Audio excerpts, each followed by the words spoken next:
সম্রাটরা যাকে নাম দিয়েছেন ত্রিয়া। কেন দিয়েছেন, কে দিয়েছেন, কেউ তা জানে না। কথায় আছে পুরুষরা ভাবেন যে ত্রিয়া, ভাবেন একরকম, বলেন অন্য কিছু, আর করেন অন্য কিছুই। কিন্তু সত্যিটা কি এটাই? আসল সত্যি হলো এটাই যে ত্রিয়া হলো সেই চরিত্রহীন পুরুষ, আর কেউ নয়। সেই পুরুষ যারা নারীকে বলেন যে আপনি হলেন মা, আপনি হলেন দেবী, আপনি হলেন বোন। আর ভাবেন কি? ভাবেন যে এই নারী হলো আমাদের পায়ের ধুলো, আর কিচ্ছু নয়। আর কি করেন? ওনাদের মাথায়, ওনাদের খোপায় মালা পরিয়ে দিয়ে ভাবেন যে ওনারা হলেন তাদের পায়ের ধুলোর সমান।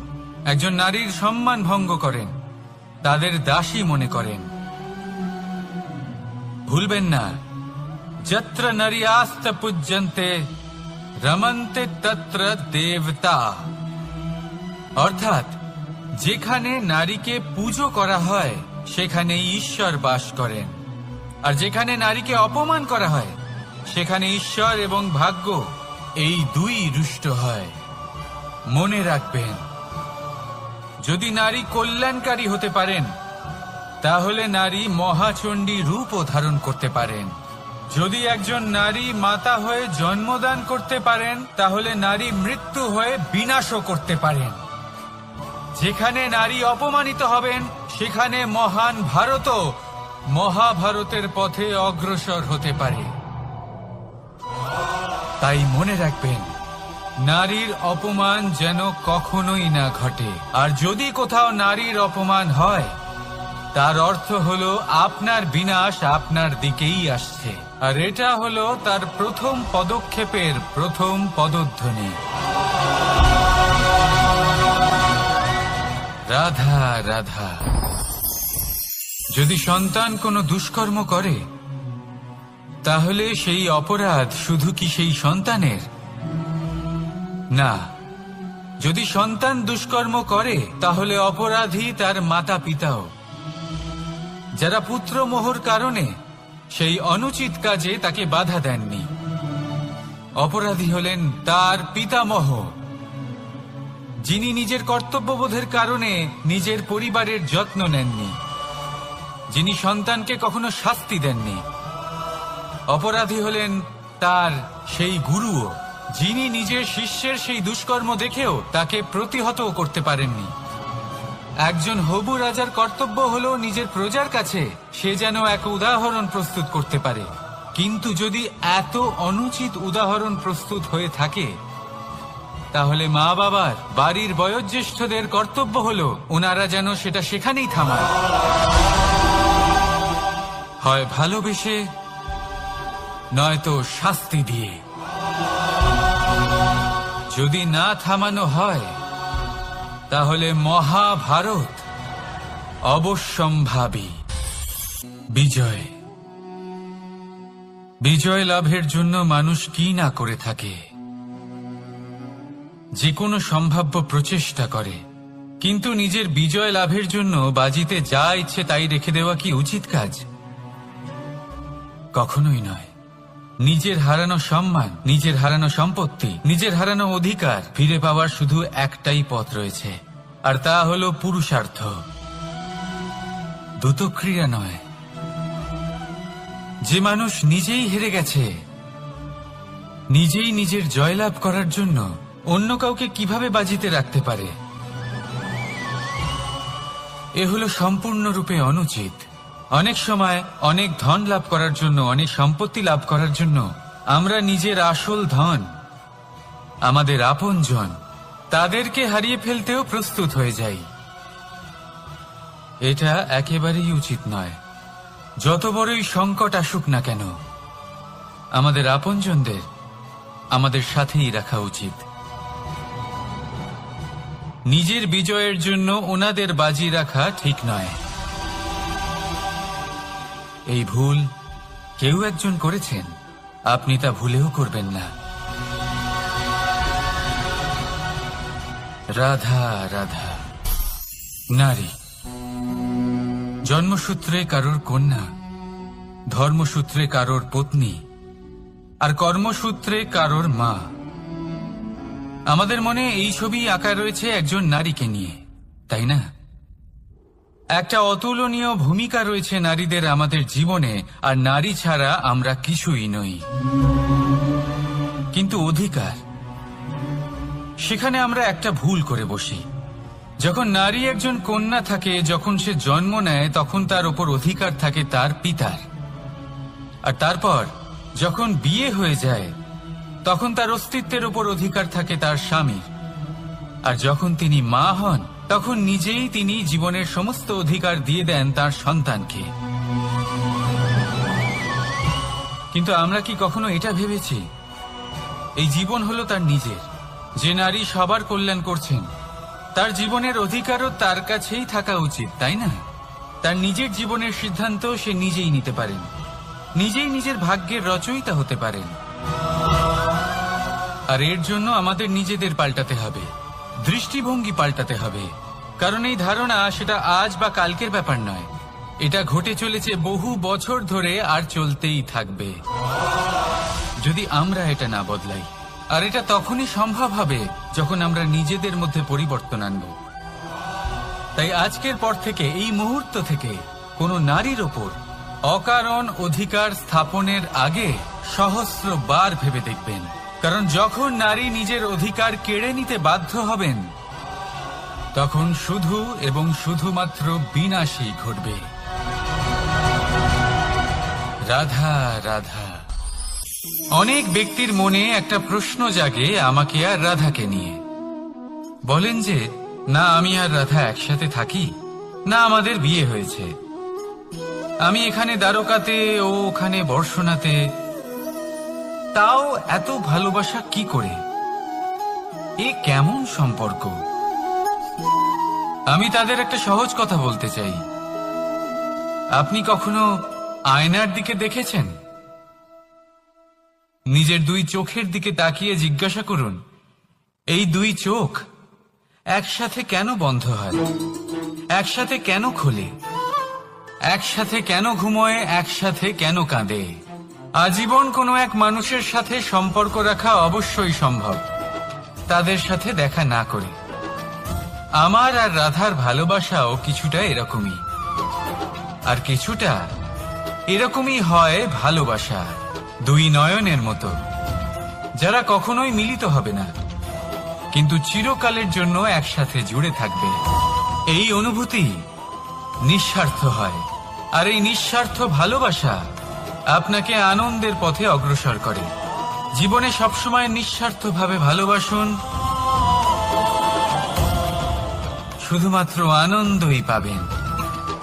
তাহলে আসুন আমার সাথে নিঃস্বার্থভাবে ভালোবেসে বলুন, রাধা রাধা। মানুষ, কোন ব্যক্তির নির্মাণ হয় কিভাবে?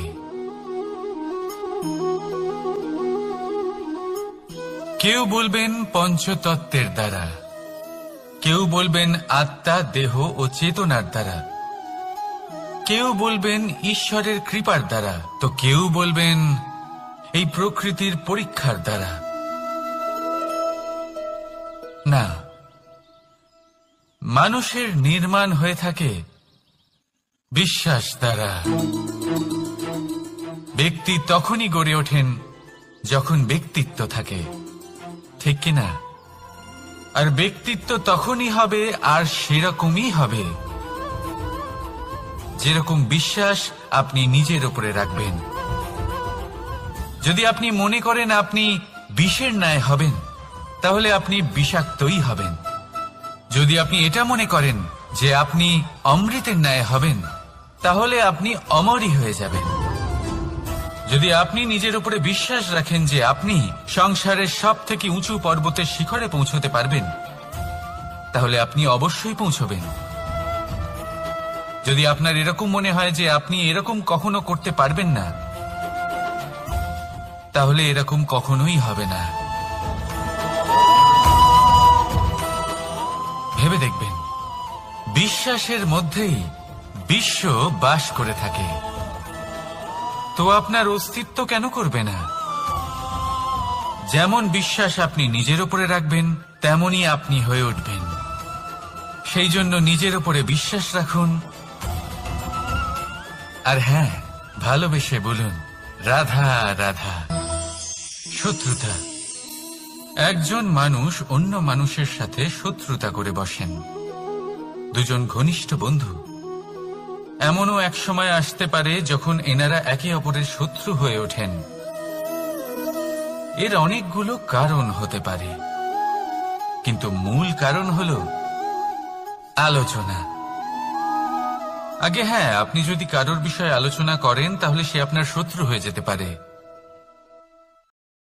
এবার মনে একটা প্রশ্ন আসতে পারে যে এটা কিভাবে সম্ভব হতে পারে? আলোচনা, এটা তো অত্যন্ত জরুরি। যদি আমি নিজের বন্ধুর খারাপ কাজের বিষয়ে আলোচনাই না করি তাহলে সে শুধরবে কি করে? এ কথা সত্যি যে আলোচনা আবশ্যক, কিন্তু তার থেকেও বেশি গুরুত্বপূর্ণ এবং আবশ্যক হলো আপনার এই সিদ্ধান্ত এটাই যে আপনার এই আলোচনা কোন স্থানে করবেন। যদি এটা সবার সামনে করবেন ভাবেন, তাহলে তা অপমানও হয়ে যেতে পারে। যদি এটা আলাদাভাবে করেন তাহলে তা পরামর্শ হয়ে যায়। অপমান কেউ স্বীকার করতে পারেন না, কিন্তু পরামর্শ সকলের ভালো লাগে। তাহলে যদি আপন কারোর জন্য ভালো কিছু চান, কাউকে শুধরে দিতে চান, আর আপনার মনে হয় আলোচনা আবশ্যক, তাহলে সর্বপ্রথম সময়, পরিস্থিতি আর স্থানের কথা মনে রাখবেন, নয়তো এই আলোচনা আপনাকে খুব ভোগাতে পারে। তাহলে আসুন আমার সাথে ভালোবেসে বলুন রাধা রাধা। আপনার জীবনেও কি সমস্যা রয়েছে? অবশ্যই থাকবে। প্রত্যেকের জীবনেই সমস্যা থাকে। প্রত্যেক মানুষ জিজ্ঞাসাও করেন যে এই সমস্যা আসলে কি আর কেন আসে এ জীবনে। আপনাকে একটা কথা বলে দিই যে সমস্যা আসলে সেটা নয় যা আপনার পথে বাধা সৃষ্টি করে, বরং সমস্যা হলো সেটাই যেটা আপনি তখন দেখতে পান যখন আপনার একাগ্রতা আপনার পথ থেকে, আপনার লক্ষ্য থেকে সরে যেতে থাকে। আর এই সমস্যাগুলি দূর করার জন্য, এর সমাধান করার জন্য একটাই পথ আছে, নিজের সমস্ত ভাবনা আরো একবার একাগ্র করুন নিজের পথের দিকে, নিজের লক্ষ্যের দিকে। আপনার সমস্ত ভাবনা যদি কেন্দ্রীভূত হয় নিজের লক্ষ্যে, তাহলে এই সমস্যা দূরে থাকবে। যদি এরকম না হয়, যদি আপনার মন একটু অন্যদিকে চলে যায়, তাহলে এই সমস্ত সমস্যা আবার সামনে চলে আসে আর বাড়তেও থাকে। দেখুন, যেখানে আপনার লক্ষ্য রয়েছে, বাণ যদি সেখানেই চালাতে হয়, তাহলে দৃষ্টি তো সেদিকেই রাখতে হবে। তবেই তো আপনি সেই লক্ষ্য ভেদ করতে পারবেন। সেই জন্য মনে রাখবেন, সর্বদা লক্ষ্য রাখবেন নিজের পথে, সেই পথেই সামনে এগোতে থাকুন নিজের লক্ষ্যের দিকে। আপনি যত সামনে এগোতে থাকবেন এই সমস্যা তত পিছিয়ে যাবে। তাহলে আসুন আমার সাথে ভালোবেসে বলুন রাধা রাধা। এই পাখিরা সত্যি খুব সুন্দর, আমার খুব ভালো লাগে। আপনি নিশ্চয়ই শুনে থাকবেন যে কিছু পাখির কাছে ডানা অবশ্যই থাকে, কিন্তু উড়তে পারে না। তারা চায় উঁচু আকাশে উড়ে বেড়াতে এবং মেঘেদের সাথে কথা বলতে, করতেই পারে না। এবার এই সংসারেও পাওয়া যায় ঘুড়িও।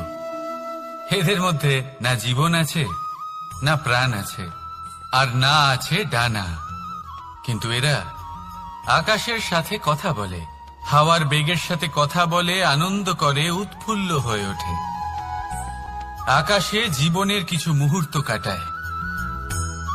তার কারণ কি হতে পারে? কারণ হলো সুতো। এই সুতো যদি সঠিক হাতে থাকে, তাহলে এই কাগজের তৈরি ঘুড়িও আকাশের উচ্চতায় উড়ে বেড়াতে পারে। এবার এই সুতো আসলে কি? এই সুতো হলো আসলে ভালোবাসা, এই সুতো হলো আসলে বিশ্বাসের। আর এটা আপনি দিয়ে থাকেন তাদের হাতে যাদের আপনি বিশ্বাস করেন, যাদের আপনি নিজের সর্বস্ব দিয়ে দেন। ভেবে দেখুন, এই ভালোবাসা আর বিশ্বাসের সুতো আপনি যদি সঠিক মানুষের হাতে দিয়ে দেন, তাহলে আপনি অনেক উচ্চতায় উঠতে পারবেন, আকাশের উচ্চতায় উড়ে বেড়াতে পারবেন, মেঘের সাথে কথা বলতে পারবেন, পাখিদের মতো উড়তে পারবেন, যা ইচ্ছে তাই করতে পারবেন। শুধু এই মানুষ সঠিক হতে হবে, এমন একজন মানুষ যার মনে আপনার জন্য ভালোবাসা রয়েছে, এমন এক মানুষ যার মনে কোনো স্বার্থ নেই, যিনি পরোপকারী, এমন একজন ব্যক্তি যিনি আপনার অস্তিত্বকে বাইরে নিয়ে আসতে পারবেন, তাকে উজ্জ্বল করে তুলবেন। তাহলে ভালোবাসুন, আনন্দ করতে থাকুন, আর এই আনন্দ সহকারে বলুন, রাধা রাধা। আমরা সকলে এমন ব্যক্তির সাথে থাকতে চাই যারা খুব মিষ্টি কথা বলেন, যাদের ব্যবহার আমাদের ভালো লাগে, যারা দেখতে সুন্দর হন, যাদের আমরা পছন্দ করি। আর সবসময় এমন ব্যক্তির থেকে দূরে থাকতে চেষ্টা করি যাদেরকে আমরা পছন্দ করি না, যাদের কথা আমাদের খারাপ লাগে, যাদের কথা একটু কঠোর হয়। আমরা সবসময় চেষ্টা করি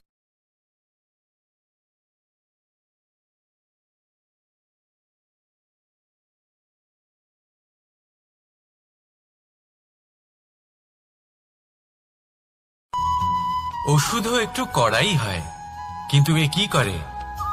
আমাদের সুস্থ করে তোলে। ঠিক সেইভাবেই ভালোবাসার এই অধ্যায় একটু কঠিন, একটু কড়াও মনে হতে পারে, কিন্তু এর ফল সবসময় আপনাদের স্বাস্থ্যের পক্ষে ভালোই হয়। সেই জন্য যদি কেউ আপনার নিন্দে করে, আপনাকে কড়া কথা শোনায়, আপনার ব্যাপারে আলোচনা করে, তার মানে এটা নয় যে সে আপনার শত্রু। হতে পারে তিনি আপনার বন্ধু হন, আপনার জন্য ভালো চান, আপনাকে শুধরে নিতে চান, আপনার মধ্যে কোনো পরিবর্তন দেখতে চান। সেই জন্য কখনো কারোর কথা শুনে বা কাউকে দেখে প্রাথমিকভাবে এই সিদ্ধান্ত নেবেন না যে তিনি আপনার শত্রু হন নাকি আপনার বন্ধু হন। এমনও শত্রু হয়ে থাকেন যে গুড়ের মতো মিষ্টি মিষ্টি কথা বলে আসলে আপনাকে বিষ পান করিয়ে দেবেন, আর এমনও বন্ধু থাকেন যারা আসলে নিমের মতো কড়া কথা বলেন কিন্তু আপনাকে অমৃত পান করান। এদের মধ্যে পার্থক্য করতে জানতে হবে, কে আসলে শত্রু হন আবার কে আসলে মিত্র হন। এই পার্থক্য যখন আপনি করতে শিখবেন, তখন আপনি এই সংসারের সব থেকে সুখী প্রাণী হয়ে উঠবেন। এই পার্থক্য বোঝা সহজ নয়, কিন্তু অবশ্যই আবশ্যক। রাধা রাধা। অসুখ। এমন কোন মানুষ আছেন এই সংসারে যার অসুখ করে না? প্রত্যেক মানুষ কখনো না কখনো অবশ্যই অসুস্থ হয়েছে, তার এই শরীর রোগের শিকার অবশ্যই হয়েছে। এবারে দেখুন, এই রোগ আসে আবার এই রোগ চলেও যায়, কিন্তু সেই রোগ আমাদের কষ্ট দিতে কেন সক্ষম হয়? কারণ হলো স্বচ্ছতা। যদি এই স্বচ্ছতা শরীরে না থাকে, তাহলে মানুষকে শারীরিক কষ্ট পেতেই হবে। ঠিক সেইভাবেই অত্যন্ত প্রয়োজনীয় হলো এই স্বচ্ছতা যেন মনেও থাকে।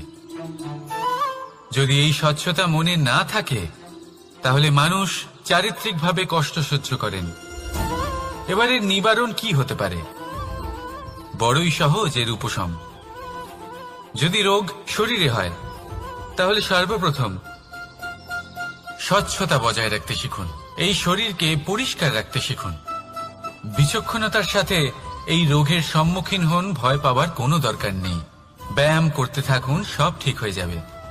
সেইভাবেই যদি এই অসুখ মনে হয়, তাহলে কি করা যায়? সর্বপ্রথম তার আধারের উপরে নজর দিন। আপনার এই আধারই হলো আপনার আহার। যা আপনি আহার করবেন সেরকমই মানুষ হয়ে উঠবেন। সেইভাবেই আপনি যেরকম ভাবেন সেরকমই মানুষ হয়ে উঠবেন। সেই জন্য নিজের ভাবনাকে শুভ করুন, নিজের দৃষ্টিভঙ্গিকে শুভ করে তুলুন, সবকিছু সঠিক হবে। আপনার আমার সবার মধ্যেই এক রাক্ষস বাস করে, তার সম্মুখীন হন, তাকে পরাস্ত করুন। তাহলে এই রোগ সে শরীরেই হোক বা মনের মধ্যে, যদি সঠিক সময় তাকে আটকানো না যায়, তাহলে যে কোনো সময় তা মহামারীর রূপ ধারণ করবে। সেই জন্য সাবধানে থাকুন, সুস্থ থাকুন। তাহলে আসুন আমার সাথে ভালোবেসে বলুন, রাধা রাধা। বাজ পাখিকে পক্ষীরাজ বলা হয়, বাজের আয়ু হলো মোটামুটি 70 বছর। এবার 40 বছর হতে হতেই ওদের পালক লম্বা এবং ভঙ্গুর হয়ে যেতে থাকে, ঠোঁট বেঁকে যায়, ডানা ভারী হয়ে যায়, অর্থাৎ আগের মতো উড়তে পারে না, সেই শক্তি থাকে না। এবার সেই বাজ কি করবে? বাজ সব থেকে কঠিন নির্বাচন করে, নির্বাচন নিজের পুনর্স্থাপনার। সর্বপ্রথম একটা বিশাল পর্বতে যায়, একান্তে নিজের এক বাসস্থান তৈরি করে, আর তারপরে পাথরের সাথে নিজের ঠোঁট বারবার আঘাত করতে করতে সেই ঠোঁট ভেঙে ফেলে। তারপরে সে অপেক্ষা করে সেই ঠোঁট পুনর্নির্মাণ হওয়ার। তারপর সেটাই করে নিজের পালকের সাথে। তারপরে নিজের ডানা থেকে এক এক করে ভারী পালকগুলো ছিঁড়ে ফেলে দেয়। আর তারপর 150 দিনের এই যন্ত্রণা সহ্য করার পরে ও ফিরে পায় নিজের ওড়বার অনন্য ক্ষমতা, সেই শক্তি। আর তারপরে ও জীবনের পরবর্তী 30 বছর বাঁচে। কি বুঝলেন আপনি? যদি ইচ্ছে শক্তি থাকে তাহলে একজন দুর্বলও শক্তিশালী হতে পারে। আপনিও এটাই করুন, নিজের অতীতের যন্ত্রণার বোঝাগুলিকে ত্যাগ করুন আর কল্পনার খোলা আকাশে উন্মুক্ত হয়ে উড়ে বেড়ান। নিজের পুনর্স্থাপনা করুন, তবেই সর্বশ্রেষ্ঠ হতে পারবেন। আর মনে রাখবেন, এই ছোট ছোট পদক্ষেপই বড় বড় শিখরে পৌঁছে দিতে পারে। তাহলে আসুন আর আমার সাথে ভালোবেসে বলুন, রাধা রাধা। আপনি কি কখনো জলকে নিজের মুঠোতে ধরে রাখার চেষ্টা করেছেন? চলুন আজ করা যাক।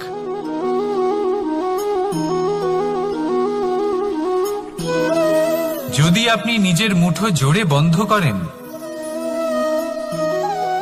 জল ধরে রাখতে পারবেন না। যদি আপনি তাকে এমনি বইতে দেন,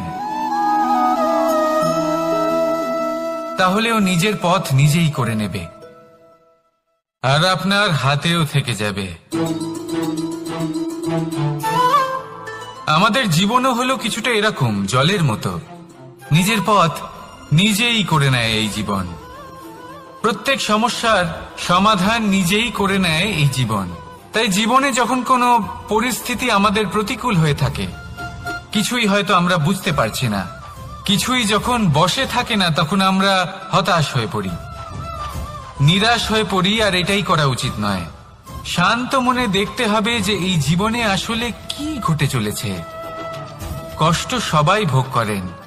কষ্ট পেলে কেউ রেগে যান, রেগে গিয়ে পরাক্রম দেখান। এটাই তো করা উচিত নয়। শান্ত মনে সেটাই করতে হবে যা জীবন আমাদের শেখাতে চাইছে। জীবন আমাদের সব শিখিয়ে দেবে, শুধু মনে রাখবেন কখন প্রয়াস করতে হবে আর কখন আমাদের প্রতীক্ষা করতে হবে, সেটা আগে আপনাকে বুঝতে হবে। তাহলে আসুন আমার সাথে ভালোবেসে বলুন, রাধা রাধা। বল, শক্তি, পরাক্রম এই সংসারের বিকাশের মূল।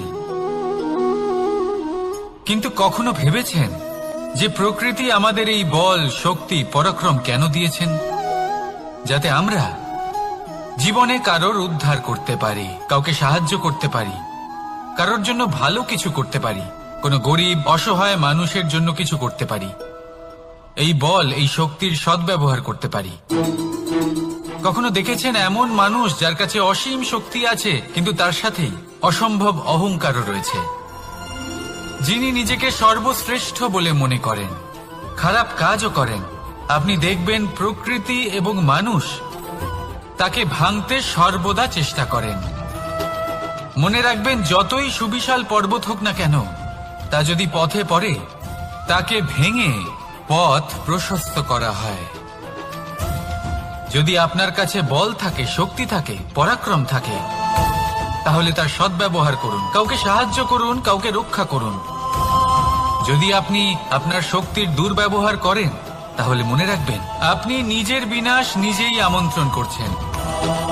এবার বল অর্জন করার পরে, শক্তি অর্জন করার পরে আপনি নিজেকে বিনাশ করতে চান নাকি এই সংসারের উদ্ধার করতে চান? সিদ্ধান্ত আপনার। রাধা রাধা।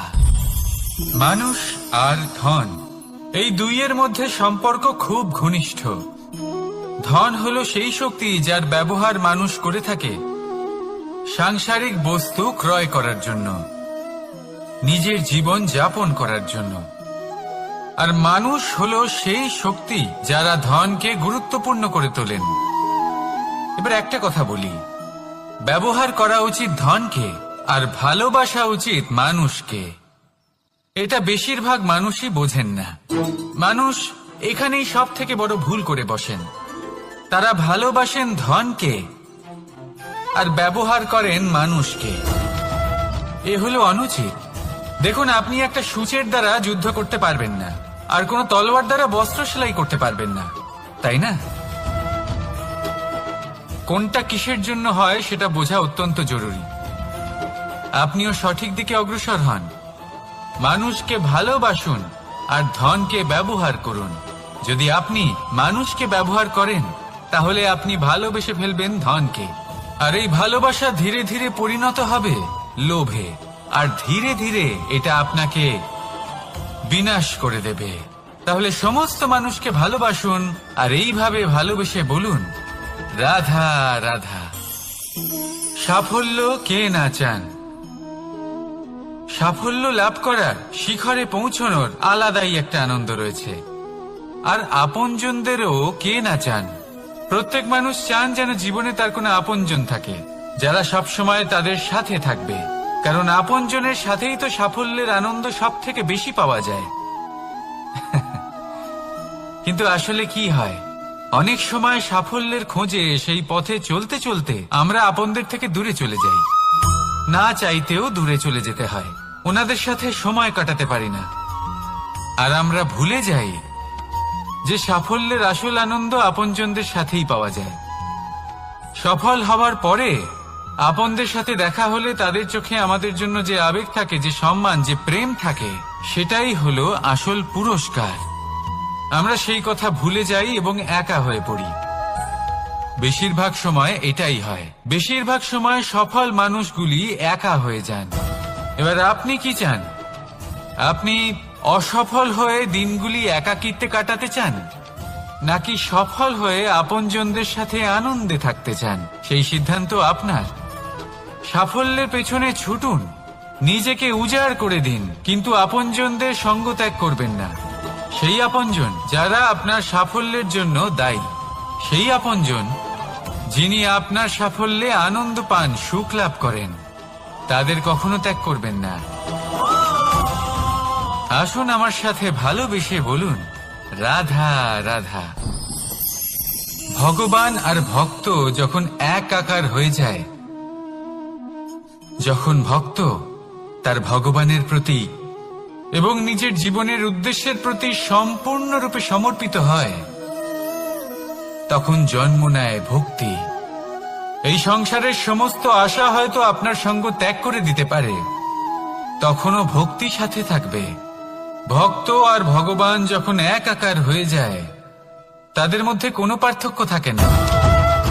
তারা এক হয়ে যায়, এক ব্যক্তিত্ব, এক অস্তিত্ব।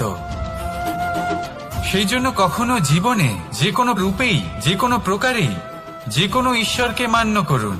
মনের মধ্যে শ্রদ্ধা ভাব জাগ্রত করুন, মনে ভক্তি ভাব জাগ্রত করুন। এই সমগ্র সংসারে সব কিছু আপনাকে ছেড়ে চলে গেলেও তখনও এই ভক্তি শুধুমাত্র আপনার উত্থান ঘটাবে। তাই মনে ভক্তি জাগ্রত করুন আর আমার সাথে ভালোবেসে বলুন, রাধা রাধা। শব্দই হলো শূন্য, শব্দই হলো আরম্ভ, শব্দই হলো অন্ত, শব্দই হলো অমর, শব্দই হলো ব্রহ্ম। এই শব্দ হলো অত্যন্ত বিশেষ। কেউ কাঁদলে তাকে হাসিয়ে তোলে, কেউ হাসলে তাকে কাঁদিয়ে দেয়। কারোর মনে উদ্দীপনা জাগিয়ে তুলতে পারে, আবার কারোর মনে কাঁটা হয়ে বিঁধে থাকতে পারে।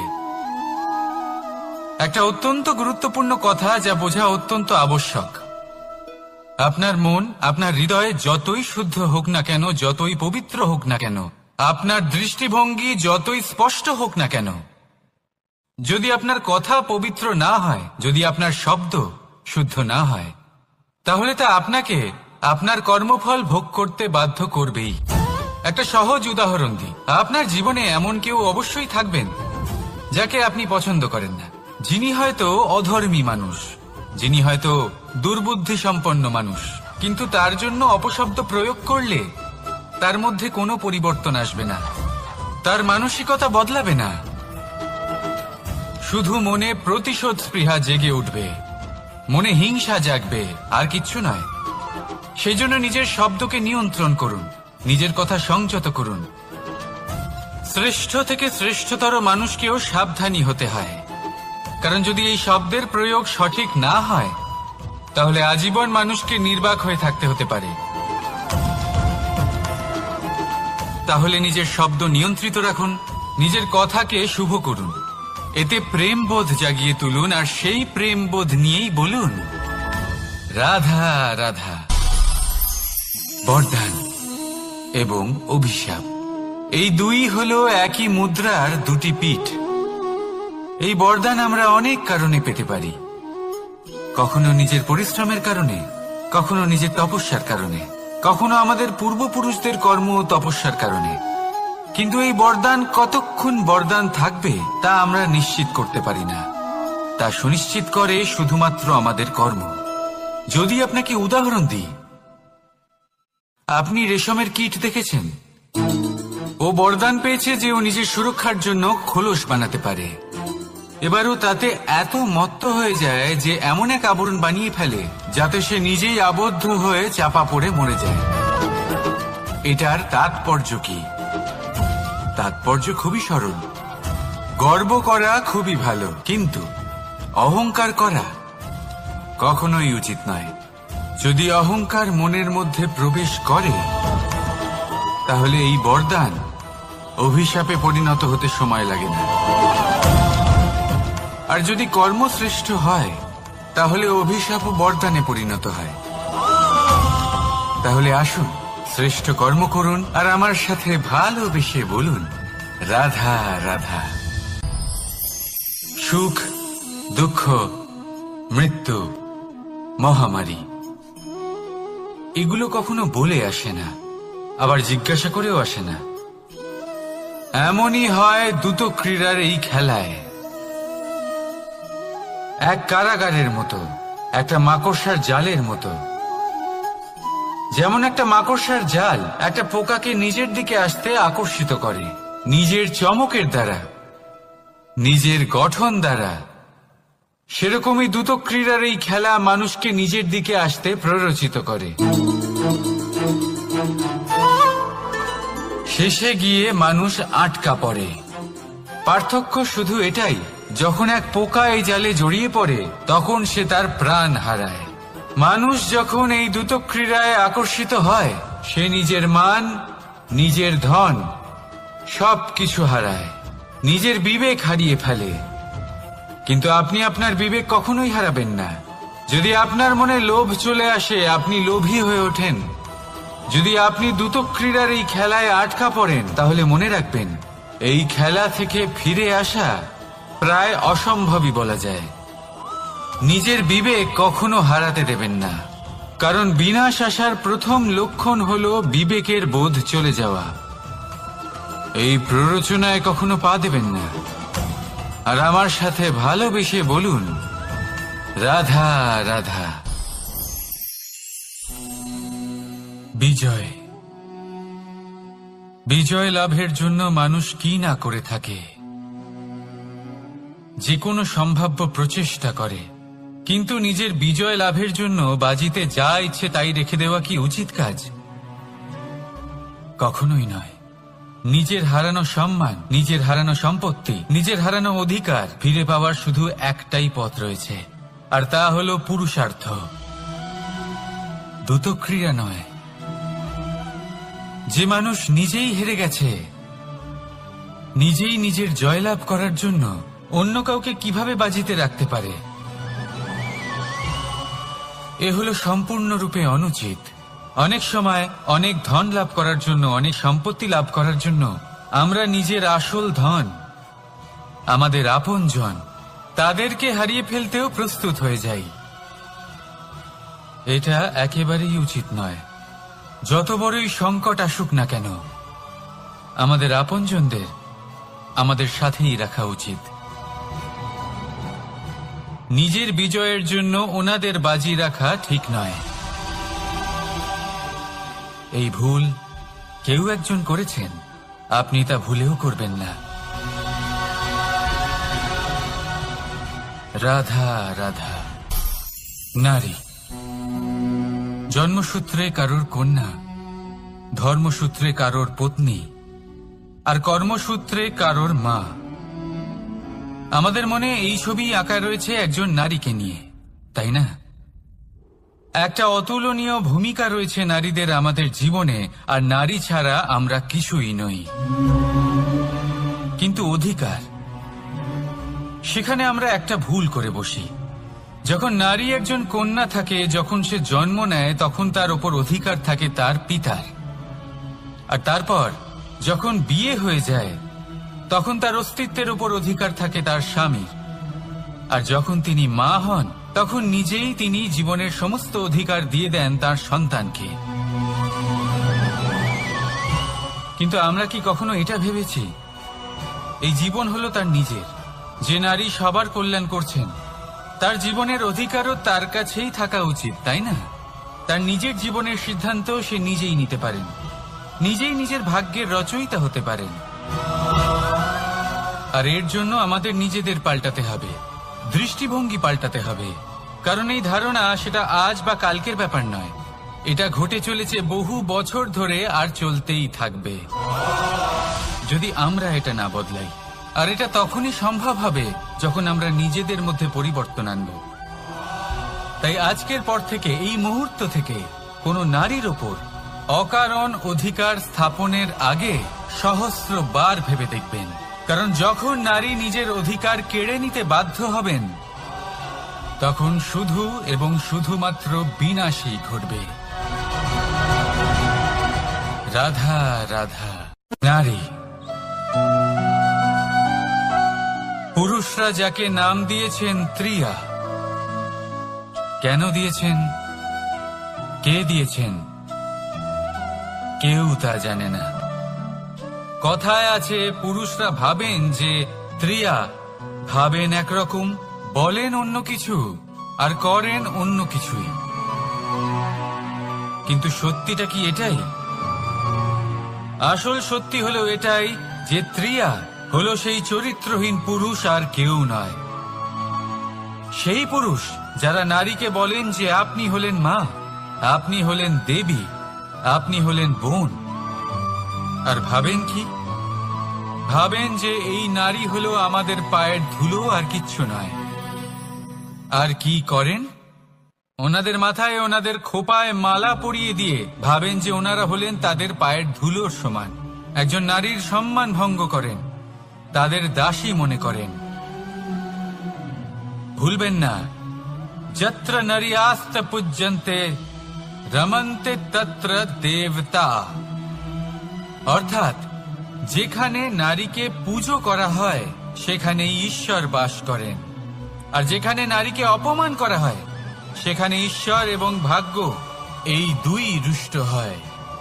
মনে রাখবেন, যদি নারী কল্যাণকারী হতে পারেন, তাহলে নারী মহাচণ্ডী রূপও ধারণ করতে পারেন। যদি একজন নারী মাতা হয়ে জন্মদান করতে পারেন, তাহলে নারী মৃত্যু হয়ে বিনাশও করতে পারেন। যেখানে নারী অপমানিত হবেন, সেখানে মহান ভারতও মহাভারতের পথে অগ্রসর হতে পারে। তাই মনে রাখবেন, নারীর অপমান যেন কখনোই না ঘটে। আর যদি কোথাও নারীর অপমান হয়, তার অর্থ হলো আপনার বিনাশ আপনার দিকেই আসছে। আর এটা হলো তার প্রথম পদক্ষেপের প্রথম পদধ্বনি।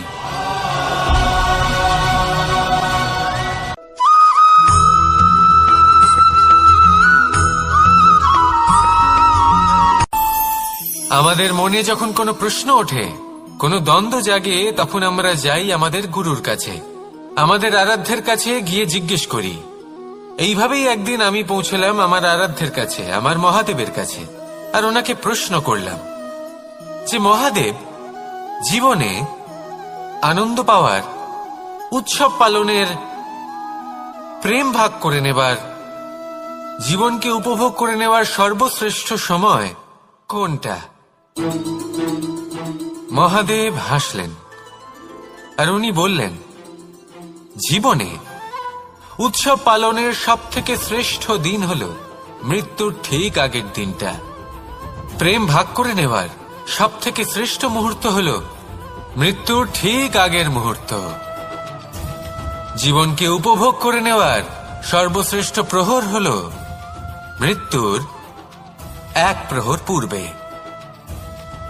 তখন আমি চমকে গেলাম। আমি বললাম, কিন্তু মহাদেব, মৃত্যু তো অনিশ্চিত, আমরা জানিও না কবে আমাদের মৃত্যু হবে। মহাদেব আবার হাসলেন। উনি বললেন যে যদি আমরা এভাবে জীবন কাটাই যে আমরা জীবনের প্রত্যেক দিন, প্রত্যেক মুহূর্ত, প্রত্যেক প্রহর শেষ বলে মনে করি, তাহলে আমাদের সমস্ত জীবন আনন্দের সাথেই অতিবাহিত হবে। কি বলেন?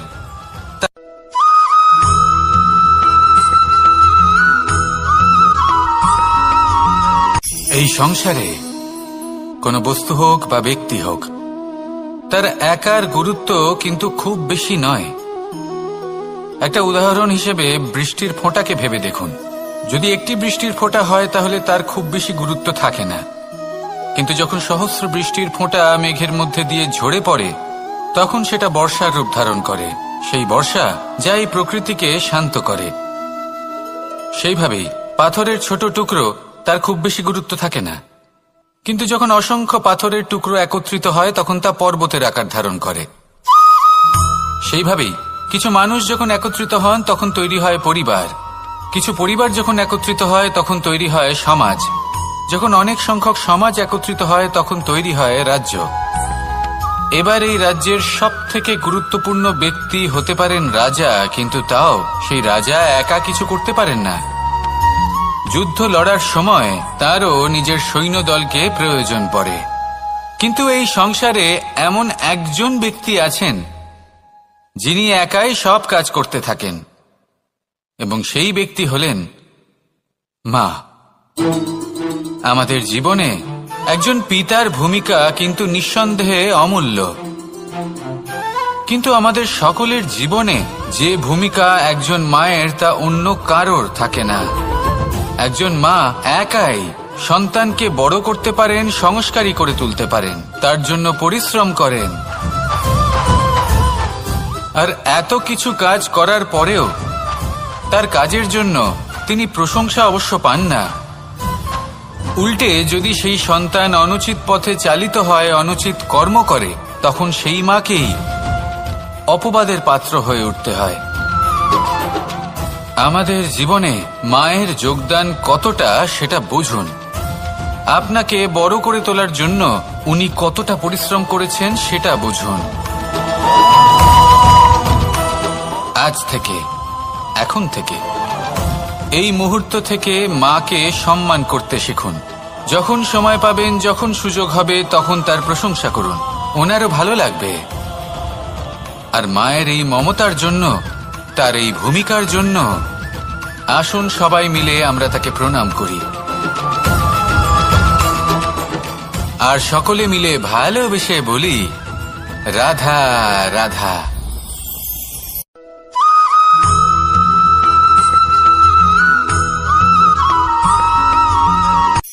এই সংসারে সাফল্য লাভ করার জন্য জ্ঞানের প্রয়োজন হয়, পরিশ্রমের প্রয়োজন হয়, দৃঢ় নিষ্ঠার প্রয়োজন হয়, নিরন্তর চেষ্টা করা প্রয়োজনীয়।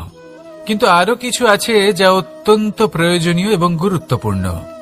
তা হলো ভালো বন্ধু।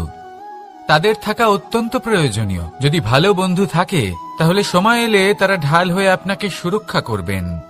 সময় এলে অস্ত্রের মতো শত্রুকে সংহারও করবেন। যদি তিনি জ্ঞানী হন, তাদের মধ্যে সদ্গুণ থাকে, তাহলে এই সব গুণ আপনার মধ্যেও প্রবেশ করবে। তাহলে সাফল্যের জন্য ভালো বন্ধু পাওয়া অত্যন্ত প্রয়োজনীয়।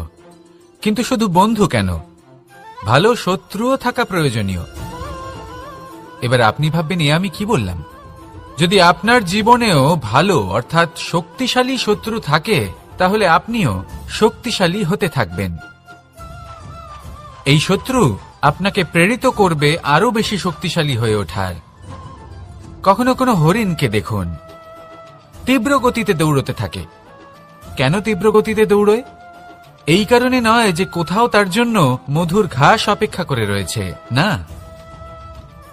সে এই কারণে তীব্র গতিতে দৌড়য় কারণ সেটা না করলে তার পেছনে একটি সিংহ আছে যে ওকে নিজের ভোজন করে ফেলবে। তাই জীবনে বিপদ, সংকট এই সবকিছুও হলো অত্যন্ত গুরুত্বপূর্ণ। তার সম্মুখীন হতে শিখুন আর আমার সাথে ভালোবেসে বলুন, রাধা রাধা।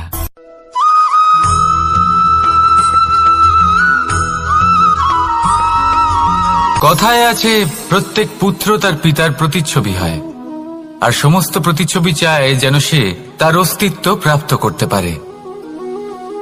পুত্র চায় সে যেন তার পিতার মতো হয়, বা কখনো কখনো তার থেকেও শ্রেষ্ঠ হয়। সেটা কোনো অনুচিত ব্যাপার নয়।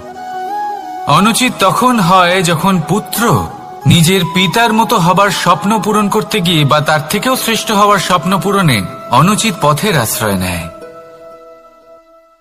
কারণ তারপরে সে তার পিতার গুণগুলি আত্মসাৎ করতে চায় না। সে শুধুই এটা চায় যে সংসারের চোখে যেন আমি শ্রেষ্ঠ প্রমাণিত হই। এটা অনুচিত। সংসারে এমন অনেক মানুষ আছেন যারা এই কারণে শ্রেষ্ঠ হবার চেষ্টা করেন যাতে তার পরিবারের তার পিতার সম্মান বৃদ্ধি পায়। এমনও মানুষ থাকেন, আর এটাই হলো পার্থক্য উদ্দেশ্যের। মনে রাখবেন, যদি আপনার উদ্দেশ্য শুভ হয় তাহলে পথও শুভ হবে, যদি আপনার উদ্দেশ্য অশুভ হয় তাহলে পথও অশুভ হবে। তাহলে নিজের পিতার মতো হবার চেষ্টা অবশ্যই করুন, তার থেকেও শ্রেষ্ঠ হওয়ার চেষ্টা অবশ্যই করুন, কিন্তু মনে রাখবেন আপনার সংকল্প আর আপনার উদ্দেশ্য এই দুই শুভ হওয়া উচিত। তাহলে আসুন আর আমার সাথে ভালোবেসে বলুন, রাধা রাধা।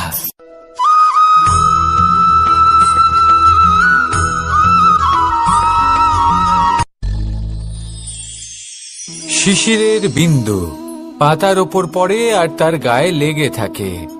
পাতা তাকে শুষে নিতে পারে না, আর শেষ পর্যন্ত সে ঝরে পড়ে যায়। অন্যদিকে রয়েছে মেঘ এবং চাতক। এদের মধ্যে অনেক দূরত্ব থাকে। মেঘ থাকে আকাশে আর চাতক থাকে ধরিত্রীতে। কিন্তু যখন এই মেঘ থেকে বৃষ্টি ঝরে পড়ে, এই চাতক কিন্তু সেই জলই পান করে, নয়তো সে তৃষ্ণার্ত থেকে যায়। এবার অন্যদিকে দেখলাম শিশির বিন্দু আর পাতার এই সম্পর্ক। এরা খুব কাছাকাছি থাকে, ঘনিষ্ঠও থাকে। অন্যদিকে রয়েছে মেঘ এবং চাতকের সম্পর্ক, যাদের মধ্যে অনেক দূরত্ব থাকা সত্ত্বেও তারা খুব ঘনিষ্ঠ, তাই না? এই সারমর্ম খুব সরল। এই নৈকট্য, এই দূরত্ব, তা আপনার সম্পর্কে প্রভাব কিছুতেই ফেলতে পারে না। এই নৈকট্য, এই দূরত্ব, এইসব হলো শুধুমাত্র মনের ব্যাপার। কখনো আপনি অনুভব করেছেন আপনি কারোর থেকে অনেক অনেক দূরে আছেন, অনেক দূরে আছেন, তাও সেই ব্যক্তির প্রতি আপনি টান অনুভব করেন। সেখানে আপনি কারোর সাথে প্রত্যেক দিন অতিবাহিত করেন, সমস্ত জীবন অতিবাহিত করেন, সব থেকে বেশি সময় তার সাথে অতিবাহিত করেন, তাও তার প্রতি সেই টান অনুভব করেন না। এই সংকেত হলো মনের দূরত্বের। তাহলে মনের এই দূরত্ব দূর করুন আর আমার সাথে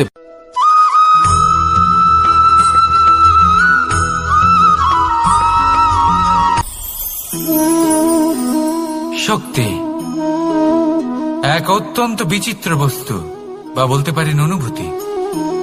পিতা সবসময় চান যেন তিনি তার শক্তি পুত্রকে। আসুন আপনাকে সহজে বোঝাই। যদি আপনি সুপাত্র হন আর আপনাকে শক্তি দেওয়া হয়, তাহলে আপনি সেই শক্তির গুরুত্ব বুঝবেন, কোথায় সেই শক্তি প্রয়োগ করা উচিত সেটা বুঝবেন। আর এটা যেহেতু অর্জন করা শক্তি হবে, সেই শক্তির অপব্যবহার হবে না। কিন্তু যদি এই আপনি কুপাত্র হন আর যদি আপনাকে এই শক্তি দেওয়া হয়, তাহলে কি হবে? দেখতে গেলে এই শক্তি আপনি দান হিসেবে পেয়েছেন, তাই না আপনি এই শক্তির গুরুত্ব বুঝবেন আর না এর প্রয়োগ আপনি জানবেন। তার অপব্যবহার হওয়া সুনিশ্চিত। তাই যদি আপনি কোনো শক্তি অর্জন করতে চান তাহলে আগে তার যোগ্য হয়ে উঠুন, পুত্র নয় পাত্র হয়ে উঠুন। আর আমার সাথে ভালোবেসে বলুন, রাধা রাধা।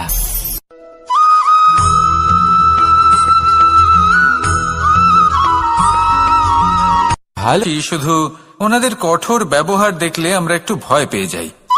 এবার ওনাদের এই কঠোর ব্যবহার আমাদের ভালো না লাগলেও অত্যন্ত আবশ্যক, কারণ মাতার থেকে আমরা যে শক্তি লাভ করি তা যেন নিয়ন্ত্রণ হারিয়ে বিধ্বংসী না হয়ে ওঠে, আমরা যেন কোনো কুপথে না চলে যাই, আমরা কখনো যেন দোষ না করে ফেলি।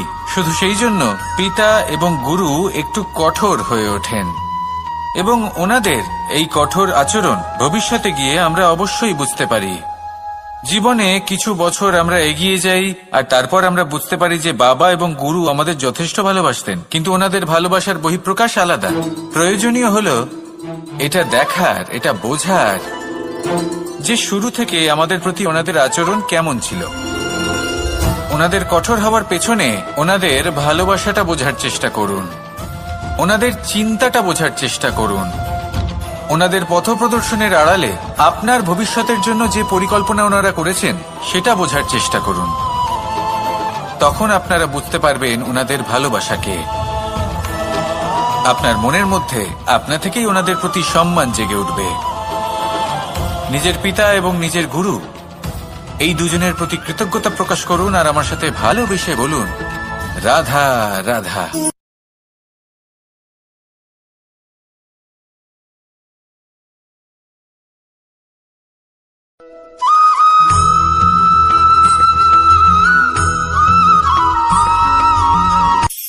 কখনো কোনো বাগানের কোনো বৃক্ষকে দেখেছেন যেখানে সুগন্ধি ফুল থাকে, রসালো ফল থাকে?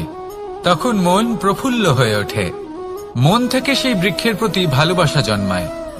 কিন্তু যিনি বাগানের মালিক শুধুমাত্র তিনিই জানেন যে কিভাবে এই বৃক্ষকে আগলে রাখতে হয়, কিভাবে তার পরিচর্যা করলে এতে সুন্দর সুগন্ধি ফুল হবে, রসালো ফল হবে। কখনো কখনো প্রয়োজনের থেকে বেশি রোদ পেলে এই বৃক্ষগুলি শুকিয়ে যায়, প্রয়োজনের থেকে কম রোদ পেলেও এই বৃক্ষ কিন্তু শুকিয়ে যায়। প্রয়োজনের থেকে কম জল যদি পায় এই বৃক্ষ শুকিয়ে যেতে পারে, প্রয়োজনের থেকে অতিরিক্ত জল যদি পায় তখনও এই বৃক্ষের শিকড়গুলি নষ্ট হয়ে যেতে পারে। এবার এটাই কিন্তু আমাদের সংসারের সাথেও হয়। আমাদের সংসারের সকল প্রতিভাশালী ব্যক্তি, যেমন লেখক, বিচারক, প্রবক্তা, যোদ্ধা, এদের সবার ক্ষেত্রে এই কথাটাই প্রযোজ্য। যদি বেশি প্রশংসা করা হয় তাহলেও এরা হারিয়ে যাবেন। প্রয়োজনের থেকে বেশি যদি নিন্দা করা হয় তখনও তারা নত হয়ে পড়বেন।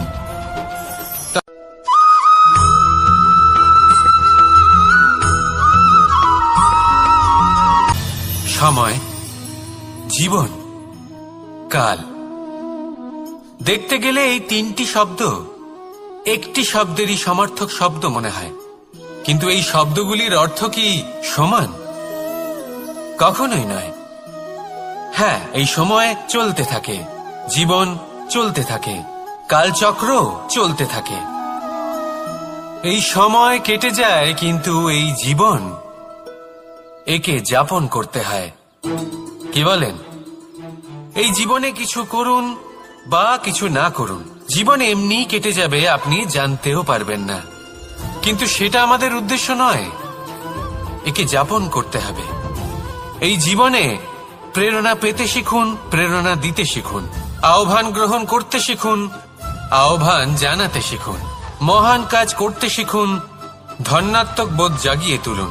জীবন অতিবাহিত করার অর্থ কি তা আপনি শিখে যাবেন, কারণ সময় কেটে যায়, সমস্ত যুগ কেটে যায়, কিন্তু জীবনের রীতি জীবন কাটিয়ে দেওয়া নয়, জীবন যাপন করা। এই জীবন সম্পূর্ণরূপে অনুভব করতে হবে, নতুন পথ বানাতে হবে।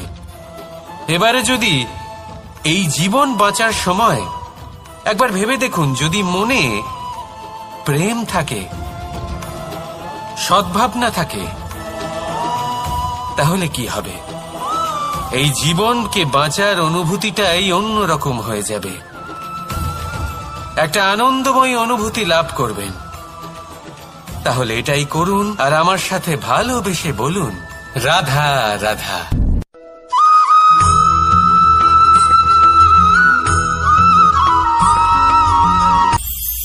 এটা হলো ধান গাছ। এর থেকে যে চাল উৎপন্ন হয় তা মানুষ গ্রহণ করেন। আর এটা কি? এ হলো জংলি ঘাস। একবার ভেবে দেখুন, যদি এই জংলি ঘাস ধান গাছের আশেপাশে থাকে তাহলে কি হবে? ধান উৎপন্ন হতে পারবে? তা উৎকৃষ্ট হতে পারবে? আমরা কি তা গ্রহণ করতে পারবো? কখনোই নয়। এই জংলি ঘাস ধানকে নষ্ট করে দেবে, কিন্তু নিজে জীবিত থাকবে। এটাই হলো আজকের শিক্ষা। এই সংসারে যদি আপনি নীতির পথে চলতে চান, উচিত কর্ম করতে চান, সংসারকে সেবা করতে চান, তাহলে জংলি ঘাসের মতো ব্যক্তিদের থেকে সবসময় দূরে থাকতে হবে। সেই ব্যক্তি যারা দুর্নীতি এবং মিথ্যা দ্বারা পরিপূর্ণ, যাদের ব্যবহার অশুভ, যাদের অনেক অশুভ গুণ রয়েছে, তারা সঠিক নয়। সেই সকল ব্যক্তি যাদের চরিত্র অত্যন্ত দুষ্ট হয়, তারা হয় শুভ চরিত্রের ব্যক্তিকে একদম নষ্ট করে দেয়, নয় নিজের মতো বানিয়ে তোলে। তাই যদি আপনি নীতির পথে চলতে চান, এই সংসারের জন্য শুভ কর্ম করতে চান, তাহলে সেই সঙ্গ লাভ করুন যে সঙ্গ জ্ঞানে পরিপূর্ণ, যাদের মধ্যে অনেক গুণ আছে, যাদের থেকে প্রতিদিন কিছু শিখতে পারবেন। এমন ব্যক্তির সাথে জীবন অতিবাহিত করুন। দুরাচারীদের থেকে দূরে থাকুন। তবেই এই মন প্রসন্ন হয়ে বলবে, রাধা রাধা।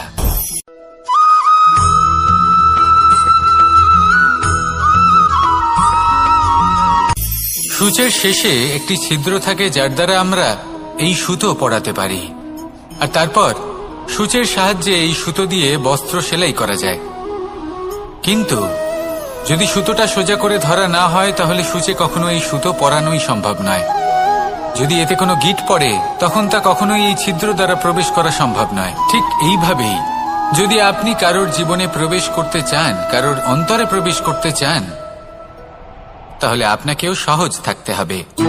এতে কোনো গিঁট থাকলে চলবে না। অর্থাৎ মনে যাতে কোনো মালিন্য না থাকে, যেন কোনো কুচিন্তা না থাকে। যদি এসব থাকে, তাহলে আপনি কখনো কারোর জীবনে প্রবেশ করতে পারবেন না। আর যদি কোনোভাবে আপনি প্রবেশ করেও যান, তাহলে তার মনে ঘর করতে পারবেন না।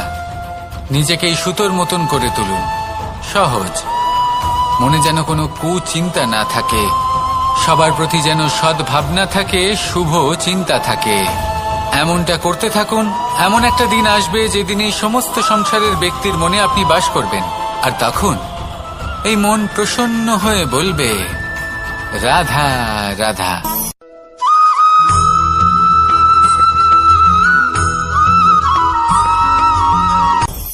আপনি কখনো পর্বতের শিখরে উঠেছেন?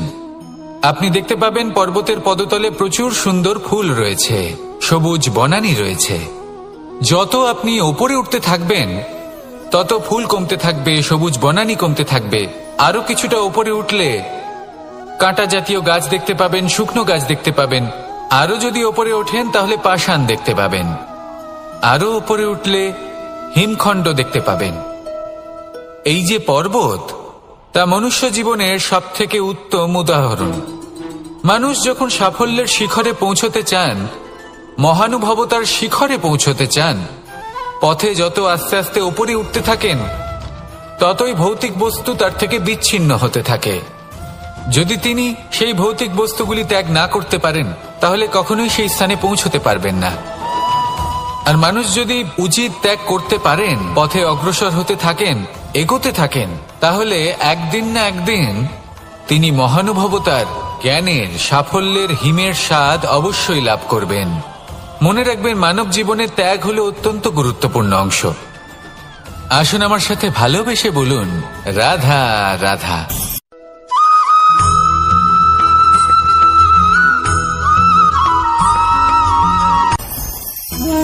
ভোজন এবার ভোজন সংগ্রহ করার জন্য মানুষ কি না করেন, সব সময় চেষ্টা করতে থাকেন। ফসল উৎপাদনের জন্য অনেক পরিশ্রম করতে থাকেন, কিন্তু অনেক সময় অনেক পরিশ্রম করার পরেও ফসল ভালো উৎপাদন হয় না। এর কারণ কি? কারণ হলো এটাই যে আপনি পরিশ্রম হয়তো অনেক করেছেন, কিন্তু আপনার নজর তো সেই বীজের দিকে ছিলই না যা আপনি রোপণ করেছেন। সেই জন্য সব সময় কোনো বীজ রোপণ করার আগে তাকে পরখ করে দেখুন, তা অত্যন্ত আবশ্যক। আর সেইভাবেই যখনই কোনো কর্মের প্রশ্ন আসে, তাহলে সেখানে শুধুমাত্র পরিশ্রম যথেষ্ট নয়, সেই কাজের প্রতি আপনার কর্তব্য কি, আপনার উদ্দেশ্য কি, সেটা জানা হলো অত্যন্ত গুরুত্বপূর্ণ। তাই কর্ম করুন, কিন্তু সেই কর্মের প্রতি আপনার যা উদ্দেশ্য তার মাহাত্ম্য বুঝতে চেষ্টা করুন। তাহলে আসুন আমার সাথে ভালোবেসে বলুন, রাধা রাধা।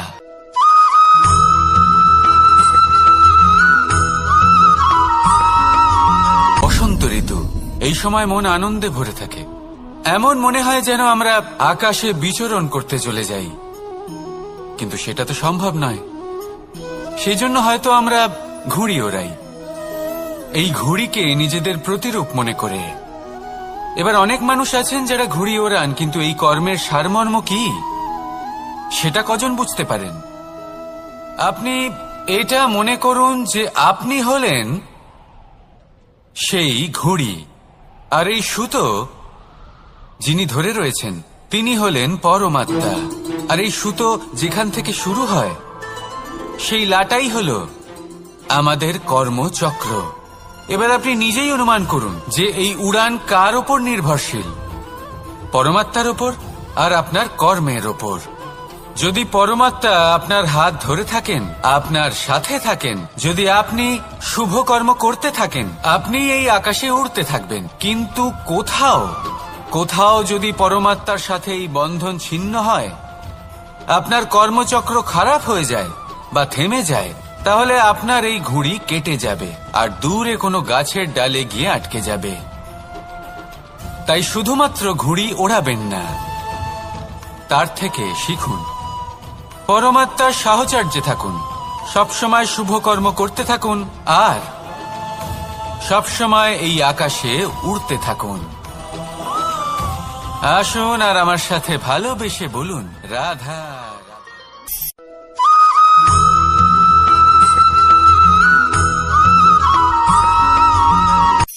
এই সংসারে সাফল্য লাভ করার জন্য জ্ঞানের প্রয়োজন হয়, পরিশ্রমের প্রয়োজন হয়, দৃঢ় নিষ্ঠার প্রয়োজন হয়, নিরন্তর চেষ্টা করা প্রয়োজনীয়। কিন্তু আরো কিছু আছে যা অত্যন্ত প্রয়োজনীয় এবং গুরুত্বপূর্ণ। তা হলো ভালো বন্ধু। তাদের থাকা অত্যন্ত প্রয়োজনীয়। যদি ভালো বন্ধু থাকে, তাহলে সময় এলে তারা ঢাল হয়ে আপনাকে সুরক্ষা করবেন। সময় এলে অস্ত্রের মতো শত্রুকে সংহারও করবেন। যদি তিনি জ্ঞানী হন, তাদের মধ্যে সদ্গুণ থাকে, তাহলে এই সব গুণ আপনার মধ্যেও প্রবেশ করবে। তাহলে সাফল্যের জন্য ভালো বন্ধু পাওয়া অত্যন্ত প্রয়োজনীয়। কিন্তু শুধু বন্ধু কেন, ভালো শত্রুও থাকা প্রয়োজনীয়।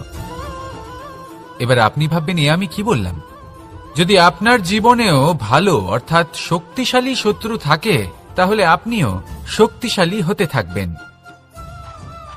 এই শত্রু আপনাকে প্রেরিত করবে আরো বেশি শক্তিশালী হয়ে ওঠার। কখনো কোনো হরিণকে দেখুন, তীব্র গতিতে দৌড়তে থাকে। কেন তীব্র গতিতে দৌড়য়? এই কারণে নয় যে কোথাও তার জন্য মধুর ঘাস অপেক্ষা করে রয়েছে, না। সে এই কারণে তীব্র গতিতে দৌড়য় কারণ সেটা না করলে তার পেছনে একটি সিংহ আছে যে ওকে নিজের ভোজন করে ফেলবে। তাই জীবনে বিপদ, সংকট, এই সবকিছুও হলো অত্যন্ত গুরুত্বপূর্ণ। তার সম্মুখীন হতে শিখুন আর আমার সাথে ভালোবেসে বলুন, রাধা রাধা।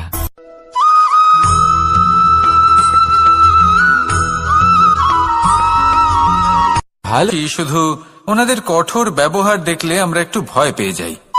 এবার ওনাদের এই কঠোর ব্যবহার আমাদের ভালো না লাগলেও অত্যন্ত আবশ্যক, কারণ মাতার থেকে আমরা যে শক্তি লাভ করি তা যেন নিয়ন্ত্রণ হারিয়ে বিধ্বংসী না হয়ে ওঠে।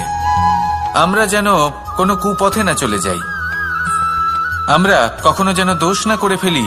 শুধু সেই জন্য পিতা এবং গুরু একটু কঠোর হয়ে ওঠেন, এবং ওনাদের এই কঠোর আচরণ ভবিষ্যতে গিয়ে আমরা অবশ্যই বুঝতে পারি। জীবনে কিছু বছর আমরা এগিয়ে যাই, আর তারপর আমরা বুঝতে পারি যে বাবা এবং গুরু আমাদের যথেষ্ট ভালোবাসতেন, কিন্তু ওনাদের ভালোবাসার বহিঃপ্রকাশ আলাদা। প্রয়োজনীয় হলো এটা দেখার, এটা বোঝার যে শুরু থেকে আমাদের প্রতি ওনাদের আচরণ কেমন ছিল। ওনাদের কঠোর হওয়ার পেছনে ওনাদের ভালোবাসাটা বোঝার চেষ্টা করুন, ওনাদের চিন্তাটা বোঝার চেষ্টা করুন, ওনাদের পথপ্রদর্শনের আড়ালে আপনার ভবিষ্যতের জন্য যে পরিকল্পনা ওনারা করেছেন সেটা বোঝার চেষ্টা করুন। তখন আপনারা বুঝতে পারবেন ওনাদের ভালোবাসাকে। আপনার মনের মধ্যে আপনা থেকেই ওনাদের প্রতি সম্মান জেগে উঠবে। নিজের পিতা এবং নিজের গুরু এই দুজনের প্রতি কৃতজ্ঞতা প্রকাশ করুন, আর আমার সাথে ভালোবেসে বলুন, রাধা রাধা।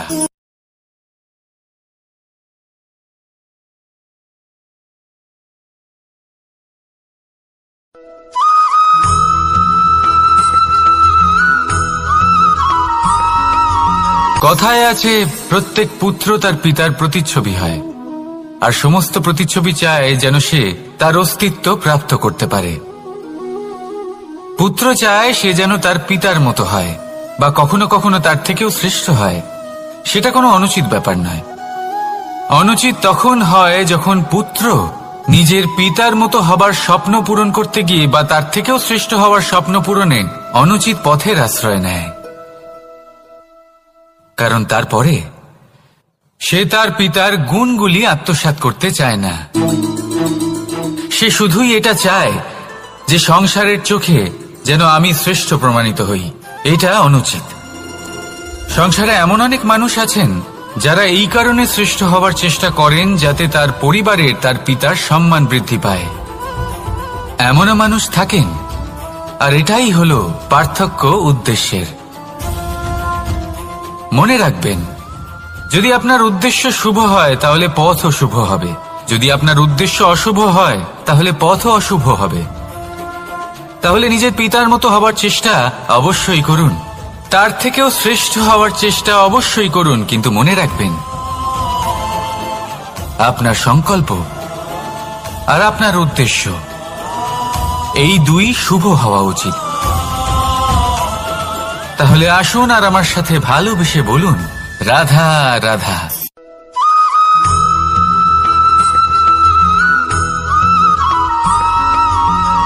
আপনি কখনো কোনো বাজকে নিজের বাসা বানাতে দেখেছেন?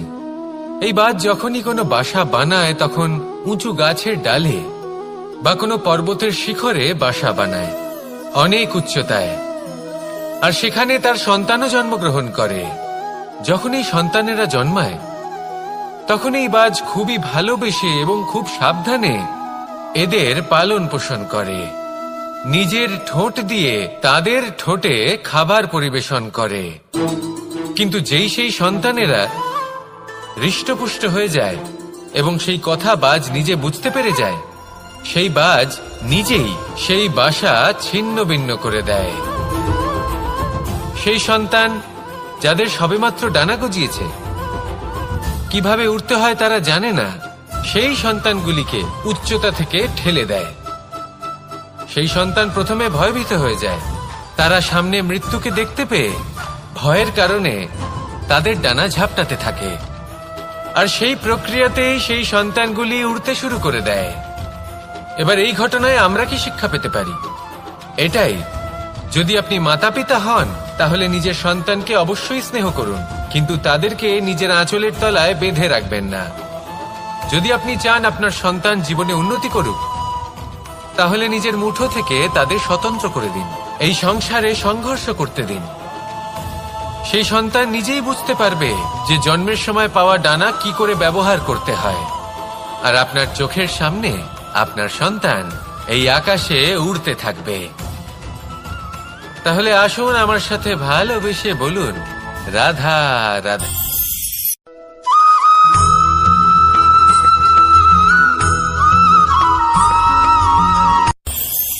এই সংসারে আমরা প্রকাশ কোথা থেকে পাই? এর উত্তর বড়ই সরল। ভোরে যখন সূর্যোদয় হয় তখন প্রকাশের কিরণ আমাদের ঘরে এসে পৌঁছয়। এইভাবেই আমরা প্রকাশ লাভ করি। এবার এই প্রকাশের আলোতেই আমরা সারাদিনের কাজ সম্পন্ন করি। সন্ধে হয়ে যায়, সূর্যাস্তও হয়ে যায়। আর আমাদের ঘর যাতে অন্ধকার না হয় তার জন্য আমরা একটা প্রদীপ প্রজ্বলিত করি। এটাই ঘটে আমাদের জীবনেও। এবার প্রবাহমান আয়ুর সাথে আমরা আমাদের অন্তরে যদি একটা প্রদীপ প্রজ্বলিত করে নিই তাহলে বিষয়টাই অন্যরকম হবে। এবার আপনি বলবেন কোন প্রকাশের কথা বলছি যা আমাদের অন্তরে জাগ্রত করা সম্ভব? আমাদের আত্মার মাঝে প্রেমের প্রকাশ জাগ্রত করার কথা বলছি। কারণ আমাদের এই জীবন এও হলো দিনের আলোর মতো। আজ প্রকাশ আছে, কিন্তু কোনোদিন অবশ্যই অস্ত হবে। কিন্তু অস্ত হবার আগে যদি আমরা আমাদের আত্মার মাঝে প্রেমের এই প্রকাশ উজ্জ্বলিত করে নিই তাহলে আমাদের সন্ধ্যাকালও আমরা আনন্দে এবং প্রেমে যাপন করব। তাহলে আসুন আর আমার সাথে ভালোবেসে বলুন, রাধা রাধা।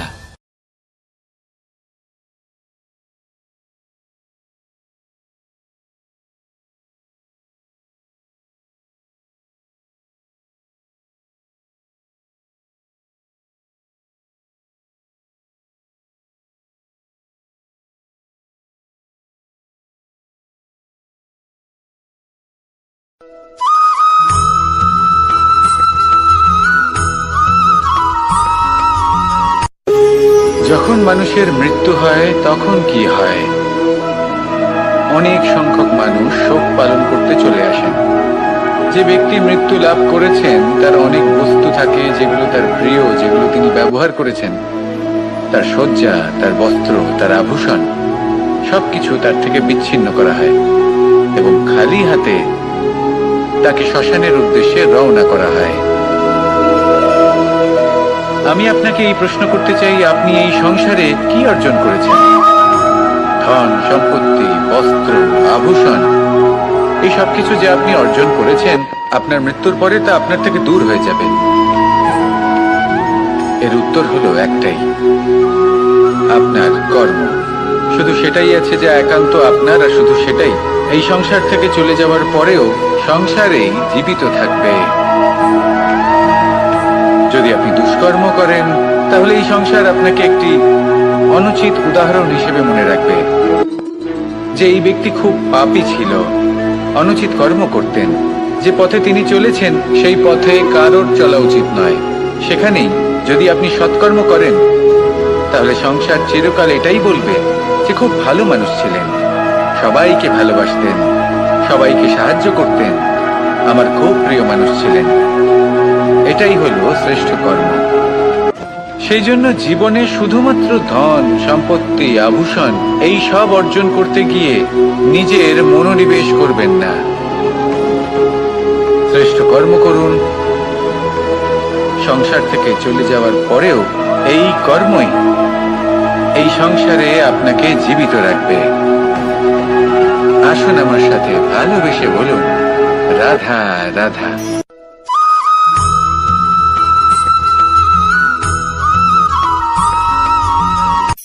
এই সংসারে সাফল্য লাভ করার জন্য জ্ঞানের প্রয়োজন হয়, পরিশ্রমের প্রয়োজন হয়, দৃঢ় নিষ্ঠার প্রয়োজন হয়, নিরন্তর চেষ্টা করা প্রয়োজনীয়। কিন্তু আরো কিছু আছে যা অত্যন্ত প্রয়োজনীয় এবং গুরুত্বপূর্ণ। তা হলো ভালো বন্ধু। তাদের থাকা অত্যন্ত প্রয়োজনীয়। যদি ভালো বন্ধু থাকে তাহলে সময় এলে তারা ঢাল হয়ে আপনাকে সুরক্ষা করবেন। সময় এলে অস্ত্রের মতো শত্রুকে সংহারও করবেন। যদি তিনি জ্ঞানী হন, তাদের মধ্যে সদ্গুণ থাকে, তাহলে এই সব গুণ আপনার মধ্যেও প্রবেশ করবে। তাহলে সাফল্যের জন্য ভালো বন্ধু পাওয়া অত্যন্ত প্রয়োজনীয়। কিন্তু শুধু বন্ধু কেন, ভালো শত্রুও থাকা প্রয়োজনীয়। এবার আপনি ভাববেন, এ আমি কি বললাম? যদি আপনার জীবনেও ভালো অর্থাৎ শক্তিশালী শত্রু থাকে তাহলে আপনিও শক্তিশালী হতে থাকবেন। এই শত্রু আপনাকে প্রেরিত করবে আরো বেশি শক্তিশালী হয়ে ওঠার। কখনো কোনো হরিণকে দেখুন, তীব্র গতিতে দৌড়তে থাকে। কেন তীব্র গতিতে দৌড়য়? এই কারণে নয় যে কোথাও তার জন্য মধুর ঘাস অপেক্ষা করে রয়েছে, না। সে এই কারণে তীব্র গতিতে দৌড়য় কারণ সেটা না করলে তার পেছনে একটি সিংহ আছে যে ওকে নিজের ভোজন করে ফেলবে। তাই জীবনে বিপদ, সংকট এই সবকিছুও হলো অত্যন্ত গুরুত্বপূর্ণ। তার সম্মুখীন হতে শিখুন আর আমার সাথে ভালোবেসে বলুন, রাধা রাধা।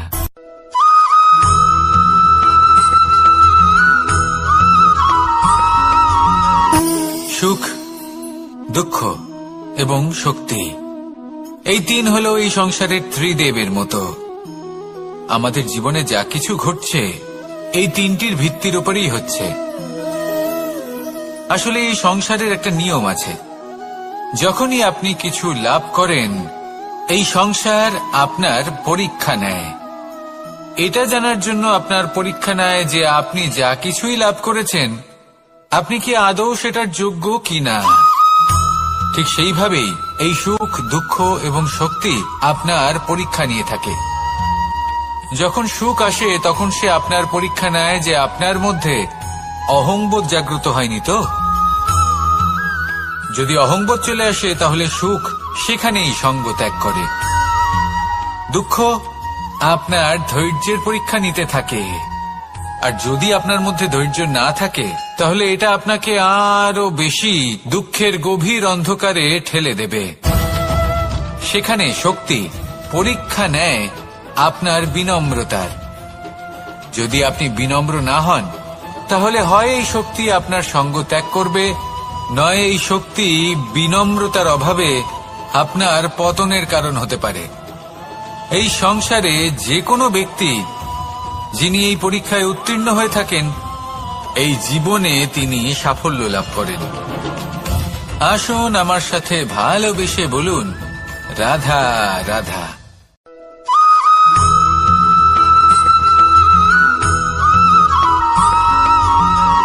পুরুষার্থ। শাস্ত্রে 4 ধরনের পুরুষার্থের কথা বলা হয়েছে। প্রথম হলো ধর্ম। আপনি কি জানেন এই ধর্ম আসলে কি?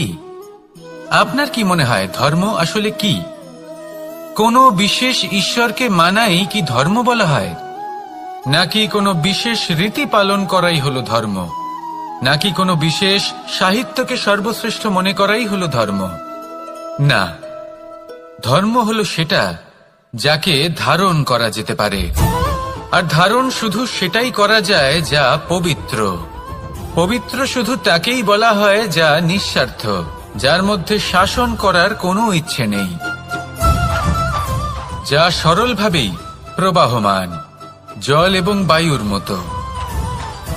যখন কোনো ব্যক্তি ধর্মকে ধারণ করেন এবং সেই ধর্ম সেই ব্যক্তিকে রক্ষা করে তখন তাকে ধর্ম বলা হয়। ধর্ম যা রক্ষা করে অহংকার থেকে, খারাপ চিন্তার হাত থেকে। সেই জন্য পুরুষার্থ গড়ে তোলার আগে, ধর্ম পালন করার আগে ধর্মের প্রকৃত অর্থ কি সেটা বুঝে নিন। এটা জেনে রাখুন যে সমস্ত ধর্মের আধার, সমস্ত ধর্মের ভিত শুধুমাত্র ভালোবাসা। আসুন আর এই ভালোবাসার সাথেই বলুন, রাধা রাধা।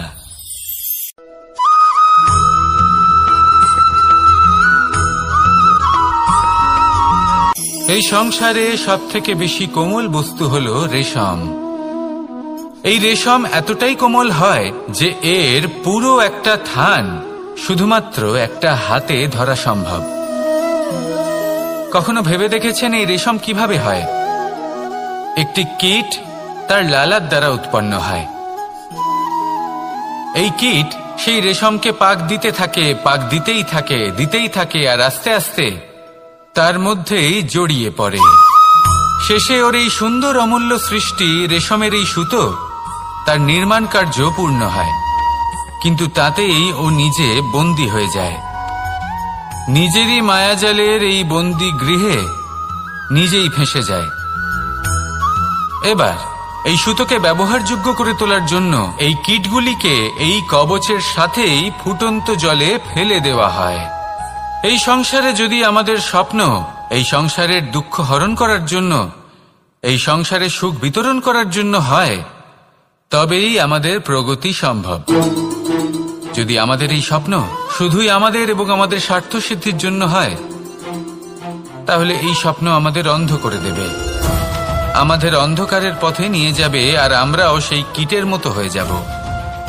নিজেদেরই মায়াজালে আমরা নিজেই ফেঁসে যাব, আর শেষে আমরা যদি কিছু লাভ করি তা হবে একাকিত্ব, অন্ধকারময় মৃত্যু। তাই স্বপ্ন অবশ্যই দেখুন, কিন্তু এমন ভাবে স্বপ্ন দেখবেন না যে তার এই বন্দিগৃহে আপনি নিজেই ফেঁসে গেলেন। স্বপ্ন দেখুন পরোপকারে।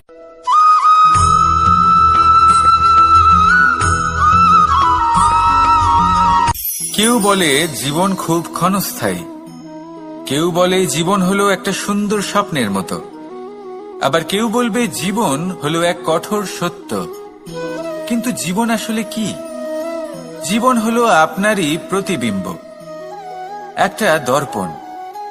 অর্থাৎ আপনি জীবনকে সেইভাবেই পাবেন যেরকম আপনি নিজেকে প্রতিপন্ন করবেন। যদি আপনি দর্পণের দিকে তাকিয়ে হাসেন, তাহলে আপনি সামনে হাসি মুখী দেখতে পাবেন। এবার যদি আপনি গম্ভীর হয়ে থাকেন, তাহলে আপনি একজন রুষ্ট ব্যক্তি দেখতে পাবেন। শেষে সবথেকে বেশি গুরুত্বপূর্ণ হলো আপনার চেষ্টা। আপনাকে সবসময় চেষ্টা করতে হবে যাতে আপনি নিজেকে প্রসন্ন এবং ইতিবাচক মনোভাবে রাখেন। এটা হলো আপনারই উত্তরদায়িত্ব, তাকে পালন করুন। এই মনকে প্রসন্ন রাখুন, এই সংসারকে সুন্দর বলে মনে হবে, আর এই মন প্রসন্ন হয়ে বলবে রাধা রাধা।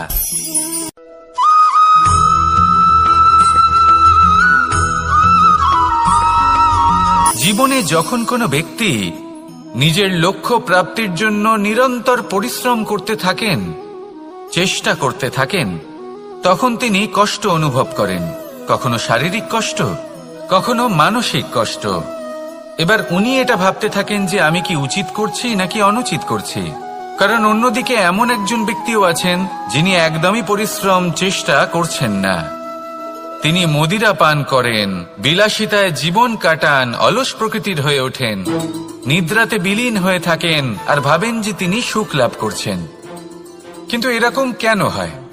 কারণ যখন আমরা সৎ পথে থাকি, উচিত পথে চলি, লক্ষ্য প্রাপ্ত করার জন্য চেষ্টা করতে থাকি, তখন আমাদের ভেতরে থাকা নেতিবাচক শক্তি এবং এবার সেখানে যদি আমরা কুপথে চলি, অনুচিত পথে চলতে থাকি, তাহলে আমাদের ভেতরে থাকা পুণ্য এবং ধনাত্মক শক্তি আমাদের দেহ ত্যাগ করে দেয়। আর এই অনুভূতির কারণেই আমরা সুখ অনুভব করি। কিন্তু কখনো ভাববেন যে এই সুখ বেশি সময় পর্যন্ত থাকে না। সেই জন্য সবসময় মনে রাখবেন, যদি আপনি জানেন যে এটাই আপনার লক্ষ্য, এটাই উচিত পথ, শুভ পথ, তাতে নিরন্তরভাবে এগিয়ে যেতে চেষ্টা করতে থাকুন। এই কষ্ট আপনাকে সুখের পরাকাষ্ঠায় কখন পৌঁছে দেবে তা আপনি জানতেই পারবেন না। আসুন আমার সাথে ভালোবেসে বলুন রাধা রাধা।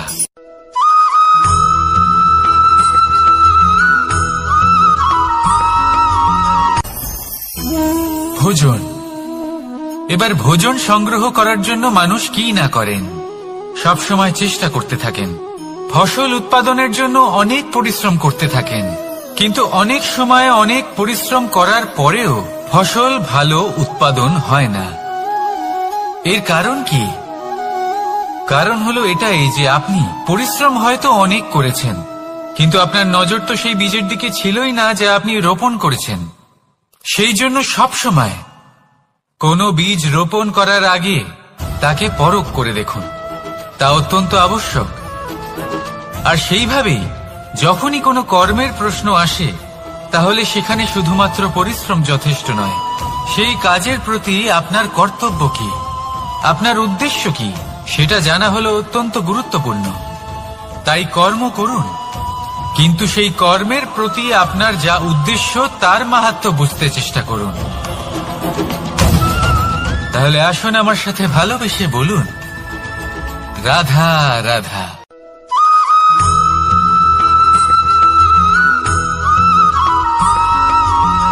পিতা আর পুত্রের সম্পর্ক অত্যন্ত মধুর হয়ে থাকে। পিতা স্বপ্ন দেখেন, তাকে পূর্ণ করার সকল সম্ভাব্য চেষ্টা করেন, কিন্তু তাও অনেক সময় ওনার স্বপ্ন অপূর্ণ থেকে যায়। তখন পিতা ভাবেন যে স্বপ্ন উনি পূর্ণ করতে পারেননি, ওনার সন্তান তা অবশ্যই পূরণ করবে। যে স্থানে উনি কখনো পৌঁছতে পারেননি, সেই স্থানে ওনার পুত্র অবশ্যই পৌঁছবে। পিতা নিজের সন্তানের ভবিষ্যৎ নিয়ে সেই স্বপ্ন দেখেন, আর যখন সেই সন্তান সামনে এগোতে থাকে তখন তার দুঃখ হয় না, বরং গর্ব হয়।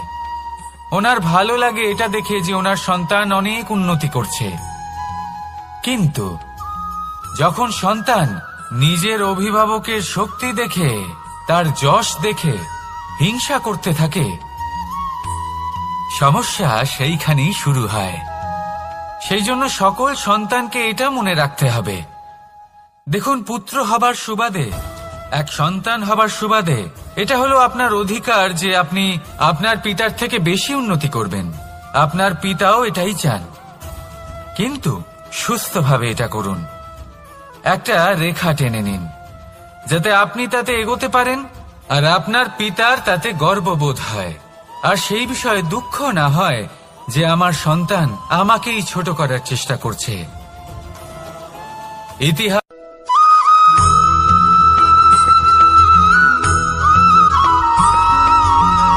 যখন আমরা কোনো বনে প্রবেশ করি, তখন এই সবুজ ঘাস দেখে, এই কোমল ঘাস দেখে আমাদের মন প্রফুল্ল হয়ে ওঠে। ভিন্ন ভিন্ন প্রজাতির ফুল, ভিন্ন ভিন্ন রঙের ফুল দেখে এই মন আনন্দে ভরে ওঠে। এখানে শিশুরা আনন্দ লাভ করে, বড়রা ভোজন গ্রহণ করেন, কথাবার্তা বলেন, হাঁটাহাঁটি করে বেড়ান। এবার ভেবে দেখুন, যখন এই উপবনের নির্মাণ হয়েছিল সেই সময় যদি এই মাটিকে সঠিকভাবে খনন না করা হতো, যদি তাতে সঠিকভাবে বীজ রোপণ না করা হতো, যদি কোনো সংঘর্ষ না হতো, পরিশ্রম না করা হতো, যদি চলতে চলতে পায়ে কাঁটা না বিঁধে যেত, তাহলে এই সুন্দর বন দেখে আমরা কি এই আনন্দ লাভ করতে পারতাম? কখনোই নয়। ধরুন কোনো নদীর তটে সুন্দর একটি বন আছে, সেই বনের আনন্দ লাভ করতে গেলে আপনাকে সেই নদী পার করতেই হবে। যদি সুখের নদীর কাছে পৌঁছতে চান, তাহলে তটে যে কাঁটা রয়েছে সেগুলোর সাথে সংঘর্ষ করতেই হবে।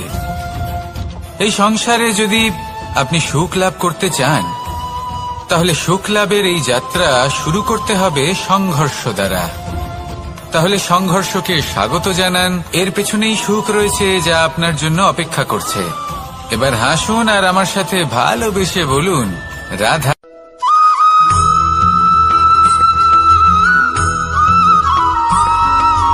জীবনে অগ্রসর হওয়ার জন্য আমাদের কাকে প্রয়োজন হয়? মাতা পিতা, বন্ধু, প্রেম, সাহায্য, অর্থ, পরিশ্রম, আশা। ভিন্ন ভিন্ন মানুষ ভিন্ন ভিন্ন বিকল্প চয়ন করে। যদি আমি আপনাকে বলি, তাহলে জয় আর পরাজয়ের মন্ত্র দুটো শব্দের উপর নির্ভর করে, মেনে নেওয়া আর দৃঢ় হওয়া।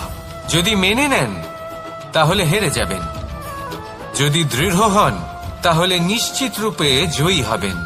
যদি কখনো আপনি ক্লান্ত হয়ে ওঠেন, আপনি দুঃখী হন, পুরোপুরি ভেঙে পড়েছেন, তখন মেনে নেবেন না যে আপনি ভেঙে পড়েছেন, নয়তো হেরে যাবেন। তখন উল্টে স্থির করবেন যে যাই হয়ে যাক না কেন, আমি জয়ী হবই। আর আপনি দেখবেন যে জয় নিশ্চিত রূপে আপনার কাছেই আসবে। তাহলে এই কথা মনে রাখবেন আর আমার সাথে ভালোবেসে বলবেন, রাধা রাধা।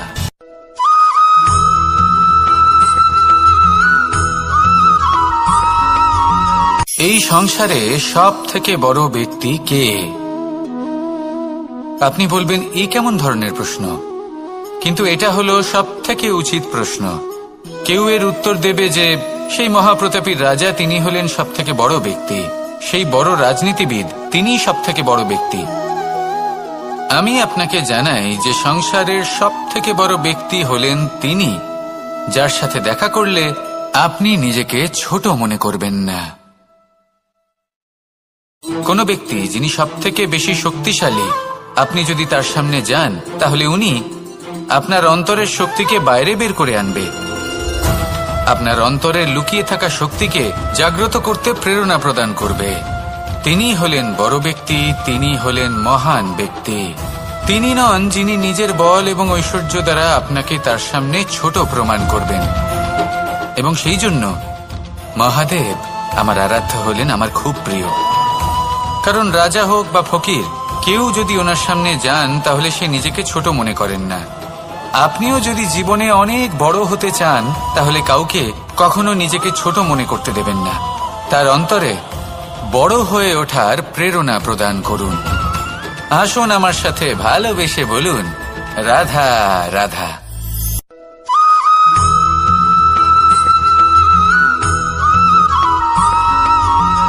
মানুষের মানসিকতা এমন হয় যে সে যতটা করে আশা করে যে তার থেকে অনেক বেশি তার বদলে সে পাবে।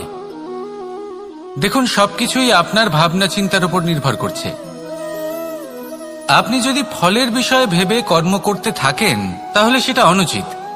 জীবনের আসল আনন্দ হলো নিজের কর্ম করতে থাকা, ফলের চিন্তা করা উচিত নয়।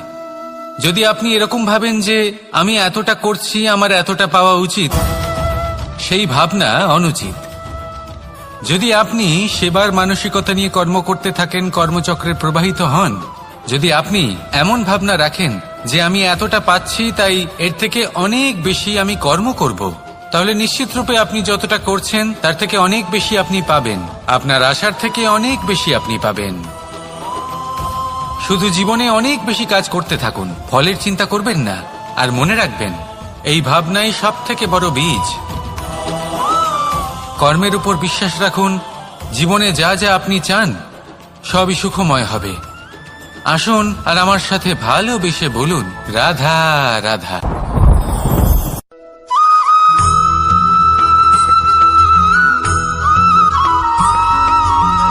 এই দড়িটা দেখুন,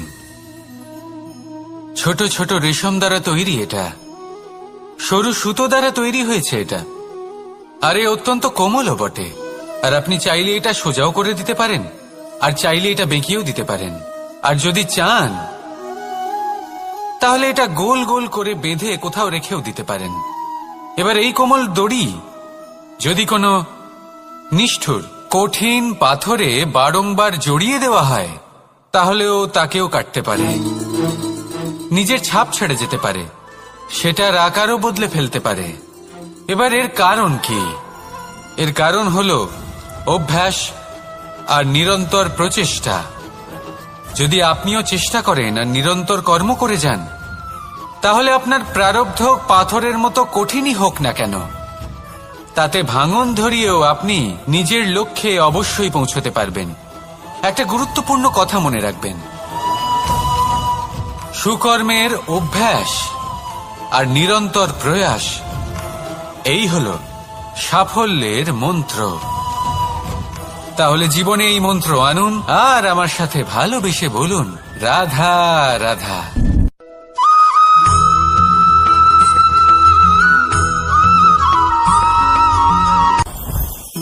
জীবনে কিছু শেখা অত্যন্ত গুরুত্বপূর্ণ। এবার কি কি শিখতে হবে সেই সব শেখানোর জন্য অনেক শিক্ষক রয়েছেন, কিন্তু কি শিখবেন না আর কি করবেন না এটা আমাদের নিজের অভিজ্ঞতা দিয়ে শিখতে হয়। কিন্তু তার মানে এটা নয় যে যদি আপনাকে শিখতে হয় যে আগুনের তাপ কতটা, আপনাকে আগুনের মধ্যে হাত দিতে হবে। না, অন্য কারোর অভিজ্ঞতা দ্বারাও শিখতে পারেন। প্রশ্ন শুধুমাত্র একটাই যে আপনি কি শিখতে চান নাকি চান না। যদি আপনি এটাই ভাবেন যে আমি শুধুই নিজের অভিজ্ঞতা দ্বারাই শিখতে চাই, তাহলে জীবনকাল ছোট মনে হবে, অনেক কিছুই শিখতে পারবেন না। তাই নিজের সাথে সাথে বড়দের অভিজ্ঞতা দ্বারাও শেখা শুরু করে দিন। এই সংসারের অভিজ্ঞতা দ্বারা শিখতে শুরু করে দিন। আর এটা নিশ্চিত রূপে শেখা আবশ্যক যে কখন কি করবেন না, কোথায় থামতে হবে আর কোথায় থামবেন না। তাহলে আসুন আর আমার সাথে ভালোবেসে বলুন, রাধা রাধা।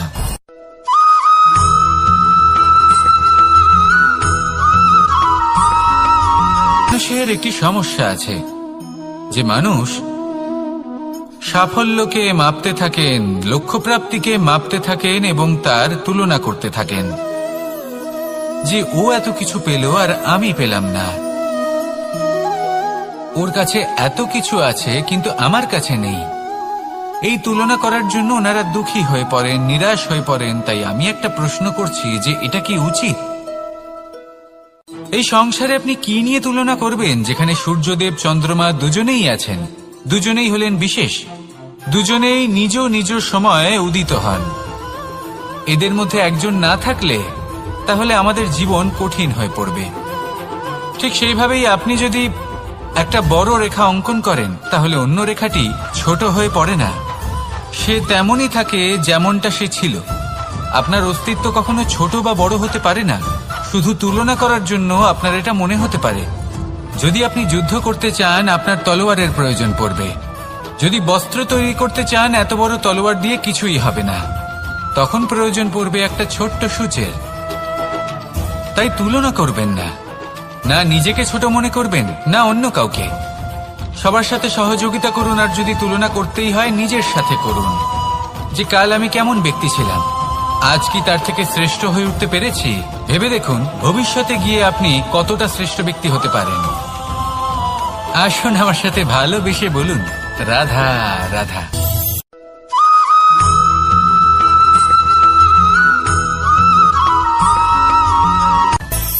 মানুষের মধ্যে একটা বিচিত্র প্রবৃত্তি থাকে, অন্য সকলের বিষয়ে, তাদের জীবনের বিষয়ে, তাদের ব্যক্তিত্বের বিষয়ে, তাদের ভবিষ্যতের বিষয়ে অনুমান করা।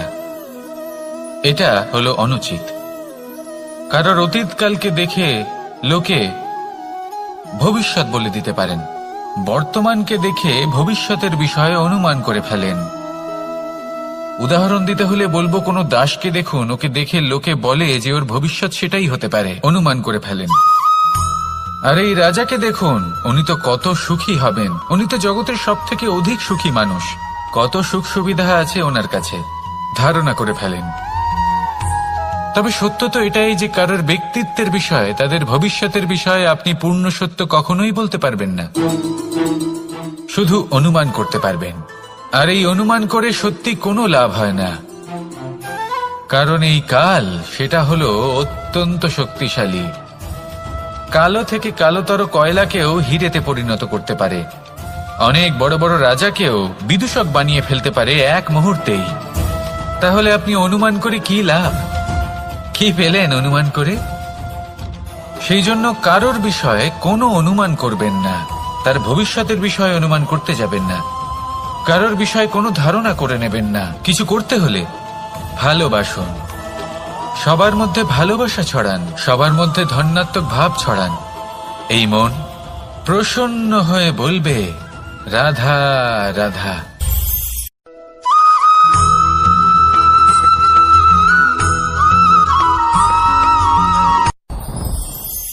সাথী, সাথী এই শব্দটির ব্যাখ্যা কে কিভাবে করে? মিত্র, সখা, বন্ধু, কিন্তু অর্থ একটাই, তিনি যিনি আপনার সঙ্গী হন আর তিনি যার সাথী আপনি হন। এবার সব থেকে বড় প্রশ্ন হলো এটাই যে তিনি কে হতে পারেন যাকে আপনি আপনার সাথী বলে মেনে নিতে পারেন, নিজের সখা, নিজের মিত্র, নিজের বন্ধু মেনে নিতে পারেন। আপনার সাথী হলেন তিনি যিনি দুঃখের সময় আপনার পাশে থাকবেন, আপনার হাত ধরে থাকবেন। আপনার সাথী হলেন তিনি যার হাত আপনি নিজের সুখের দিনে ধরে থাকবেন। সেই সাথীরই হাত ধরুন যিনি দুঃখে সবসময় আপনাকে সাহায্য করার জন্য তৎপর হয়ে থাকেন, আপনার পাশে থাকেন, আর যাকে সুখের দিনে আপনি আপনার সাথে রাখতে পারেন। আর যখন আপনার সাথে আপনার এই সাথী থাকবে তখন আপনি এটা বুঝবেন যে যখন জীবনে দুঃখ আসে তখন এই দুঃখ কমে যায়, সবার মধ্যে ভাগ হয়ে যায়। আর যদি তখন সুখ আসে তাহলে সেটা সবার উপস্থিতিতে আরো বেড়ে যায়। এটাই হলো প্রেম, এটাই হলো ভালোবাসা, এটাই হলো সঙ্গ। যেমন সম্পর্ক আমার আর রাধার মাঝে। তাহলে আসুন আর আমার সাথে ভালোবেসে বলুন রাধা রাধা।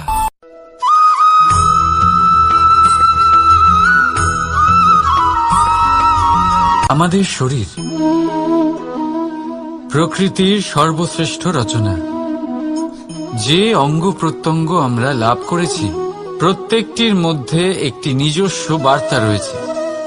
একটু ভেবে দেখুন, দুটি চোখ দিয়েছে দেখার জন্য, দুটি কান দিয়েছে শোনার জন্য, নাসিকাও আছে দুটি, দুটি হাত দিয়েছে দ্বিগুণ পরিশ্রম করার জন্য। কিন্তু জীব শুধুমাত্র একটি। তার উপরেও তীক্ষ্ণ বলিষ্ঠ দাঁত দিয়েছে তার রক্ষার জন্য। কখনো ভেবে দেখেছেন কেন?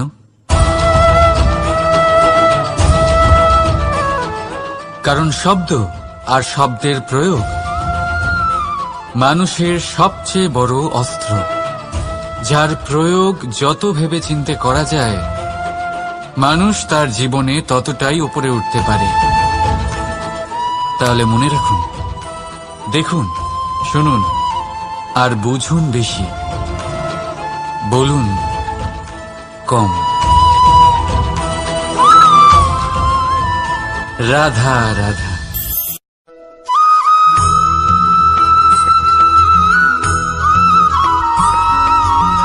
এই সংসারে সব থেকে বড় ব্যক্তি কে?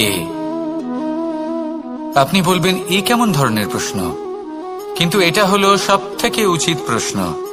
কেউ এর উত্তর দেবে যে সেই মহাপ্রতাপী রাজা, তিনি হলেন সব থেকে বড় ব্যক্তি, সেই বড় রাজনীতিবিদ, তিনিই সব থেকে বড় ব্যক্তি। আমি আপনাকে জানাই যে সংসারের সব থেকে বড় ব্যক্তি হলেন তিনি, যার সাথে দেখা করলে আপনি নিজেকে ছোট মনে করবেন না। কোন ব্যক্তি যিনি সব থেকে বেশি শক্তিশালী, আপনি যদি তার সামনে যান তাহলে উনি আপনার অন্তরের শক্তিকে বাইরে বের করে আনবে, আপনার অন্তরে লুকিয়ে থাকা শক্তিকে জাগ্রত করতে প্রেরণা প্রদান করবে। তিনি হলেন বড় ব্যক্তি, তিনি হলেন মহান ব্যক্তি। তিনি নন যিনি নিজের বল এবং ঐশ্বর্য দ্বারা আপনাকে তার সামনে ছোট প্রমাণ করবেন। এবং সেই জন্য মহাদেব আমার আরাধ্য হলেন আমার খুব প্রিয়। কারণ রাজা হোক বা ফকির, কেউ যদি ওনার সামনে যান তাহলে সে নিজেকে ছোট মনে করেন না। আপনিও যদি জীবনে অনেক বড় হতে চান তাহলে কাউকে কখনো নিজেকে ছোট মনে করতে দেবেন না। তার অন্তরে বড় হয়ে ওঠার প্রেরণা প্রদান করুন। আসুন আমার সাথে ভালোবেসে বলুন, রাধা রাধা।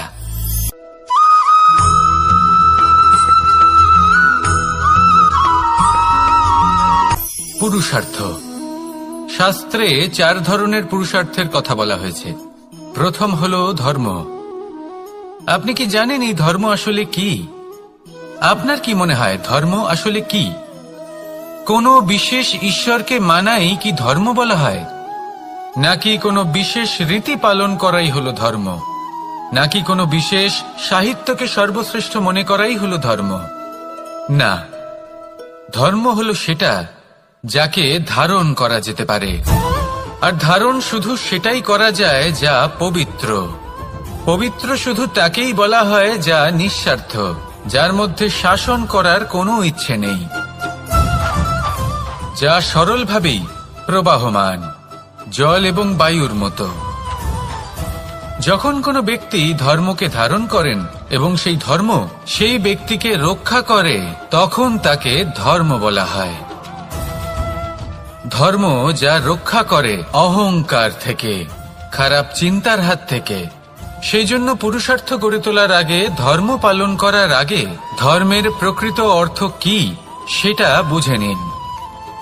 এটা জেনে রাখুন যে সমস্ত ধর্মের আধার, সমস্ত ধর্মের ভিত শুধুমাত্র ভালোবাসা। আসুন আর এই ভালোবাসার সাথেই বলুন, রাধা রাধা।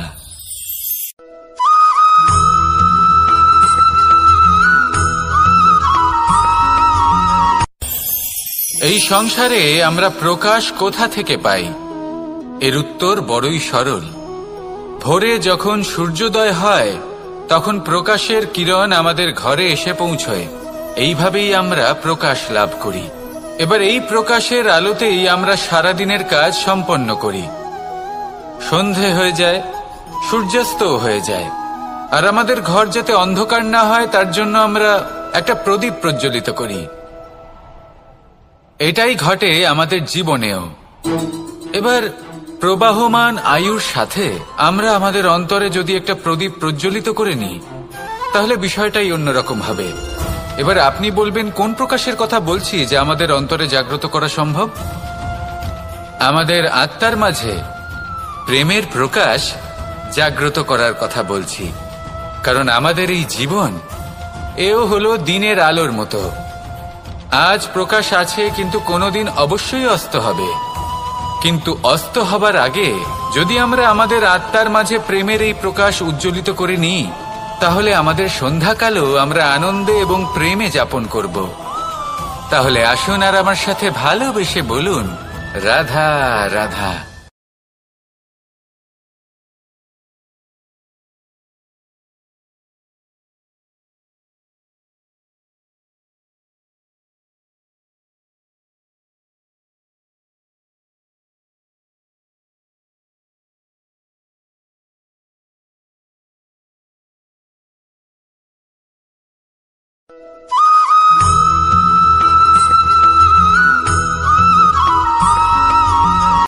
সংসারে আমাদের জীবনে যখন কোনো সুখ বা দুঃখ আসে, তার জন্য আমরা কাউকে না কাউকে অবশ্যই দায়ী করে থাকি, তাই না?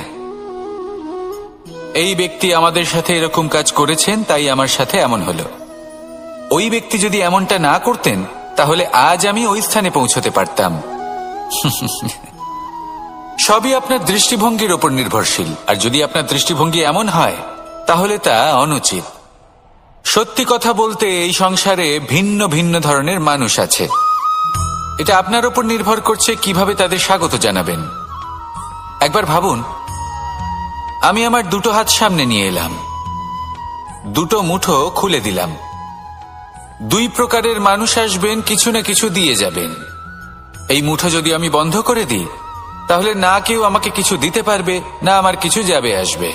নিশ্চয়ই বুঝতে পারছেন এই দুই ধরনের ব্যক্তি কারা এবং তারা কি দিয়ে যান। আমি যদি নিজের মুঠো খুলে দিই, তাহলে কিছু ভালো মানুষ আসবেন, আমাকে আনন্দ, সন্তুষ্টি, জ্ঞান প্রদান করে যাবেন, ভালো অভিজ্ঞতা দিয়ে যাবেন।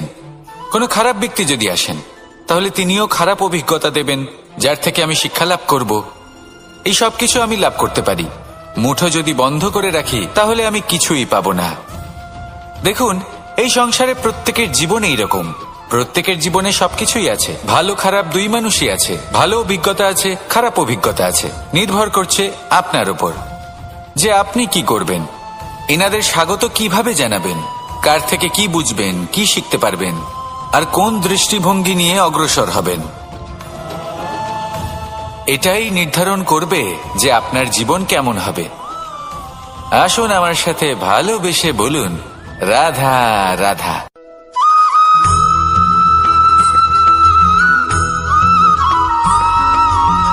ভালো, শুধু ওনাদের কঠোর ব্যবহার দেখলে আমরা একটু ভয় পেয়ে যাই। এবার ওনাদের এই কঠোর ব্যবহার আমাদের ভালো না লাগলেও অত্যন্ত আবশ্যক। কারণ মাতার থেকে আমরা যে শক্তি লাভ করি, তা যেন নিয়ন্ত্রণ হারিয়ে বিধ্বংসী না হয়ে ওঠে। আমরা যেন কোনো কুপথে না চলে যাই, আমরা কখনো যেন দোষ না করে ফেলি। শুধু সেই জন্য পিতা এবং গুরু একটু কঠোর হয়ে ওঠেন, এবং ওনাদের এই কঠোর আচরণ ভবিষ্যতে গিয়ে আমরা অবশ্যই বুঝতে পারি। জীবনে কিছু বছর আমরা এগিয়ে যাই, আর তারপর আমরা বুঝতে পারি যে বাবা এবং গুরু আমাদের যথেষ্ট ভালোবাসতেন, কিন্তু ওনাদের ভালোবাসার বহিঃপ্রকাশ আলাদা। প্রয়োজনীয় হলো এটা দেখার, এটা বোঝার যে শুরু থেকে আমাদের প্রতি ওনাদের আচরণ কেমন ছিল। ওনাদের কঠোর হওয়ার পেছনে ওনাদের ভালোবাসাটা বোঝার চেষ্টা করুন, ওনাদের চিন্তাটা বোঝার চেষ্টা করুন, ওনাদের পথপ্রদর্শনের আড়ালে আপনার ভবিষ্যতের জন্য যে পরিকল্পনা ওনারা করেছেন সেটা বোঝার চেষ্টা করুন। তখন আপনারা বুঝতে পারবেন ওনাদের ভালোবাসাকে। আপনার মনের মধ্যে আপনা থেকেই ওনাদের প্রতি সম্মান জেগে উঠবে। নিজের পিতা এবং নিজের গুরু, এই দুজনের প্রতি কৃতজ্ঞতা প্রকাশ করুন আর আমার সাথে ভালোবেসে বলুন, রাধা রাধা।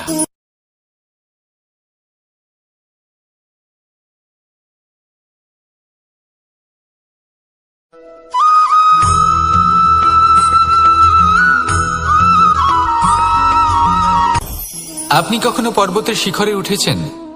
আপনি দেখতে পাবেন পর্বতের পদতলে প্রচুর সুন্দর ফুল রয়েছে, সবুজ বনানী রয়েছে। যত আপনি ওপরে উঠতে থাকবেন তত ফুল কমতে থাকবে, সবুজ বনানী কমতে থাকবে। আরো কিছুটা ওপরে উঠলে কাঁটা জাতীয় গাছ দেখতে পাবেন, শুকনো গাছ দেখতে পাবেন। আরো যদি ওপরে ওঠেন তাহলে পাষাণ দেখতে পাবেন। আরো ওপরে উঠলে হিমখণ্ড দেখতে পাবেন। এই যে পর্বত, তা মনুষ্য জীবনের সব থেকে উত্তম উদাহরণ। মানুষ যখন সাফল্যের শিখরে পৌঁছতে চান, মহানুভবতার শিখরে পৌঁছতে চান, পথে যত আস্তে আস্তে উপরে উঠতে থাকেন ততই ভৌতিক বস্তু তার থেকে বিচ্ছিন্ন হতে থাকে। যদি তিনি সেই ভৌতিক বস্তুগুলি ত্যাগ না করতে পারেন তাহলে কখনোই সেই স্থানে পৌঁছতে পারবেন না। আর মানুষ যদি উচিত ত্যাগ করতে পারেন, পথে অগ্রসর হতে থাকেন, এগোতে থাকেন, তাহলে একদিন না একদিন তিনি মহানুভবতার, জ্ঞানের, সাফল্যের হিমের স্বাদ অবশ্যই লাভ করবেন। মনে রাখবেন, মানব জীবনের ত্যাগ হলো অত্যন্ত গুরুত্বপূর্ণ অংশ। আসুন আমার সাথে ভালোবেসে বলুন, রাধা রাধা।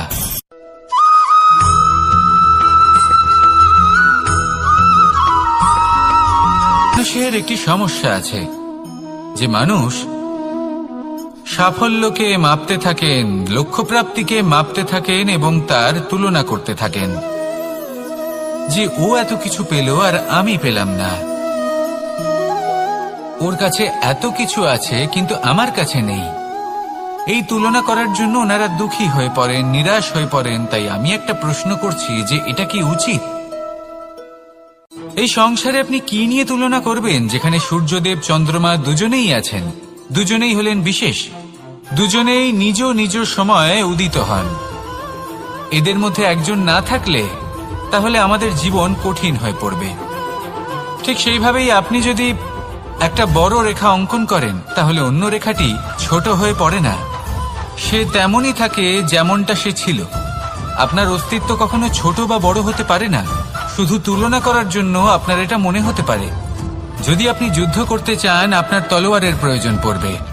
যদি বস্ত্র তৈরি করতে চান, এত বড় তলোয়ার দিয়ে কিছুই হবে না, তখন প্রয়োজন পড়বে একটা ছোট্ট সূচের। তাই তুলনা করবেন না, না নিজেকে ছোট মনে করবেন, না অন্য কাউকে। সবার সাথে সহযোগিতা করুন, আর যদি তুলনা করতেই হয় নিজের সাথে করুন, যে কাল আমি কেমন ব্যক্তি ছিলাম, আজ কি তার থেকে শ্রেষ্ঠ হয়ে উঠতে পেরেছি। ভেবে দেখুন ভবিষ্যতে গিয়ে আপনি কতটা শ্রেষ্ঠ ব্যক্তি হতে পারেন। আসুন আমার সাথে ভালোবেসে বলুন, রাধা রাধা।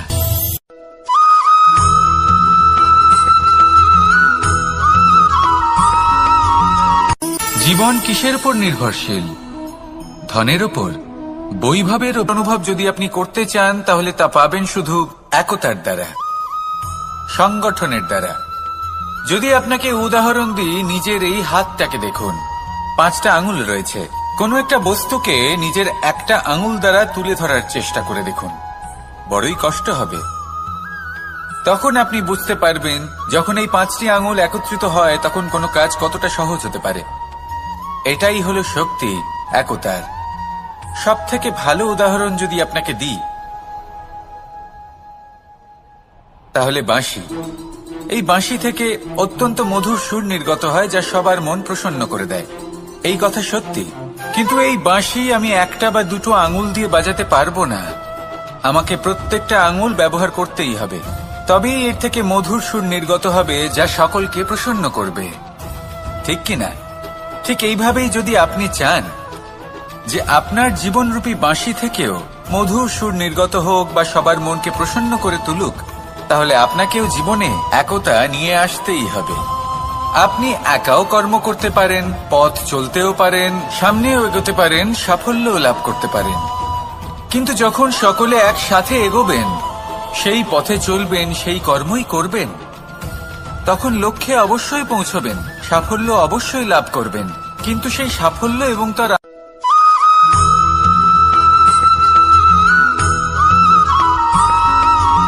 কখনো কখনো আমরা ভাবি যে কোনো ব্যক্তি যিনি ধর্মের পথে চলেছেন, যদি তার দ্বারা কোনো ভুল হয়ে থাকে তাহলে নিয়তি তাকে সেই মুহূর্তেই কঠোর শাস্তি দেন। কিন্তু সেই সব মানুষ যারা সংসারের সব থেকে বড় অধর্মী, বহু নিকৃষ্ট মানের কাজ করেন, তাদের নিয়তি অনেক সুযোগ দেন। তাদের নিয়তি এরকম কঠোর প্রহার করেন না। এই ভাবনা কখনো না কখনো মনে আসেই। ভেবে দেখুন কেন?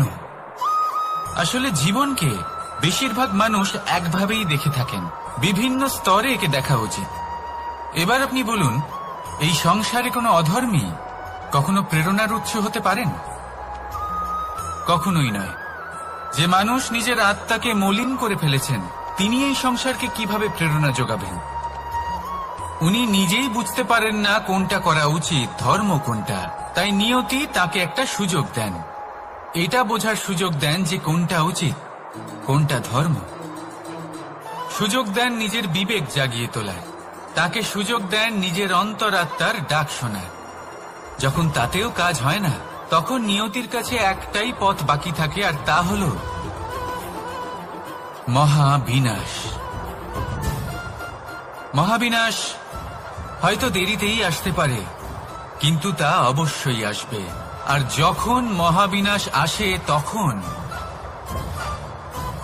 মহাবিনাশের যন্ত্রণা সমগ্র মানব জীবনের যন্ত্রণার থেকে অনেক বেশি হয়। এই কথাটা সবসময় মনে রাখবেন। আর অন্যদিকে যে মানুষ ধর্মের পথে চলছেন, তার দ্বারা যদি কোনো ভুল হয়ে থাকে, তখন নিয়তি তার পরীক্ষা নেন। কিছুক্ষণের জন্য মানুষের মনে হতে পারে নিয়তি তাকে কঠোর শাস্তি দিয়েছেন।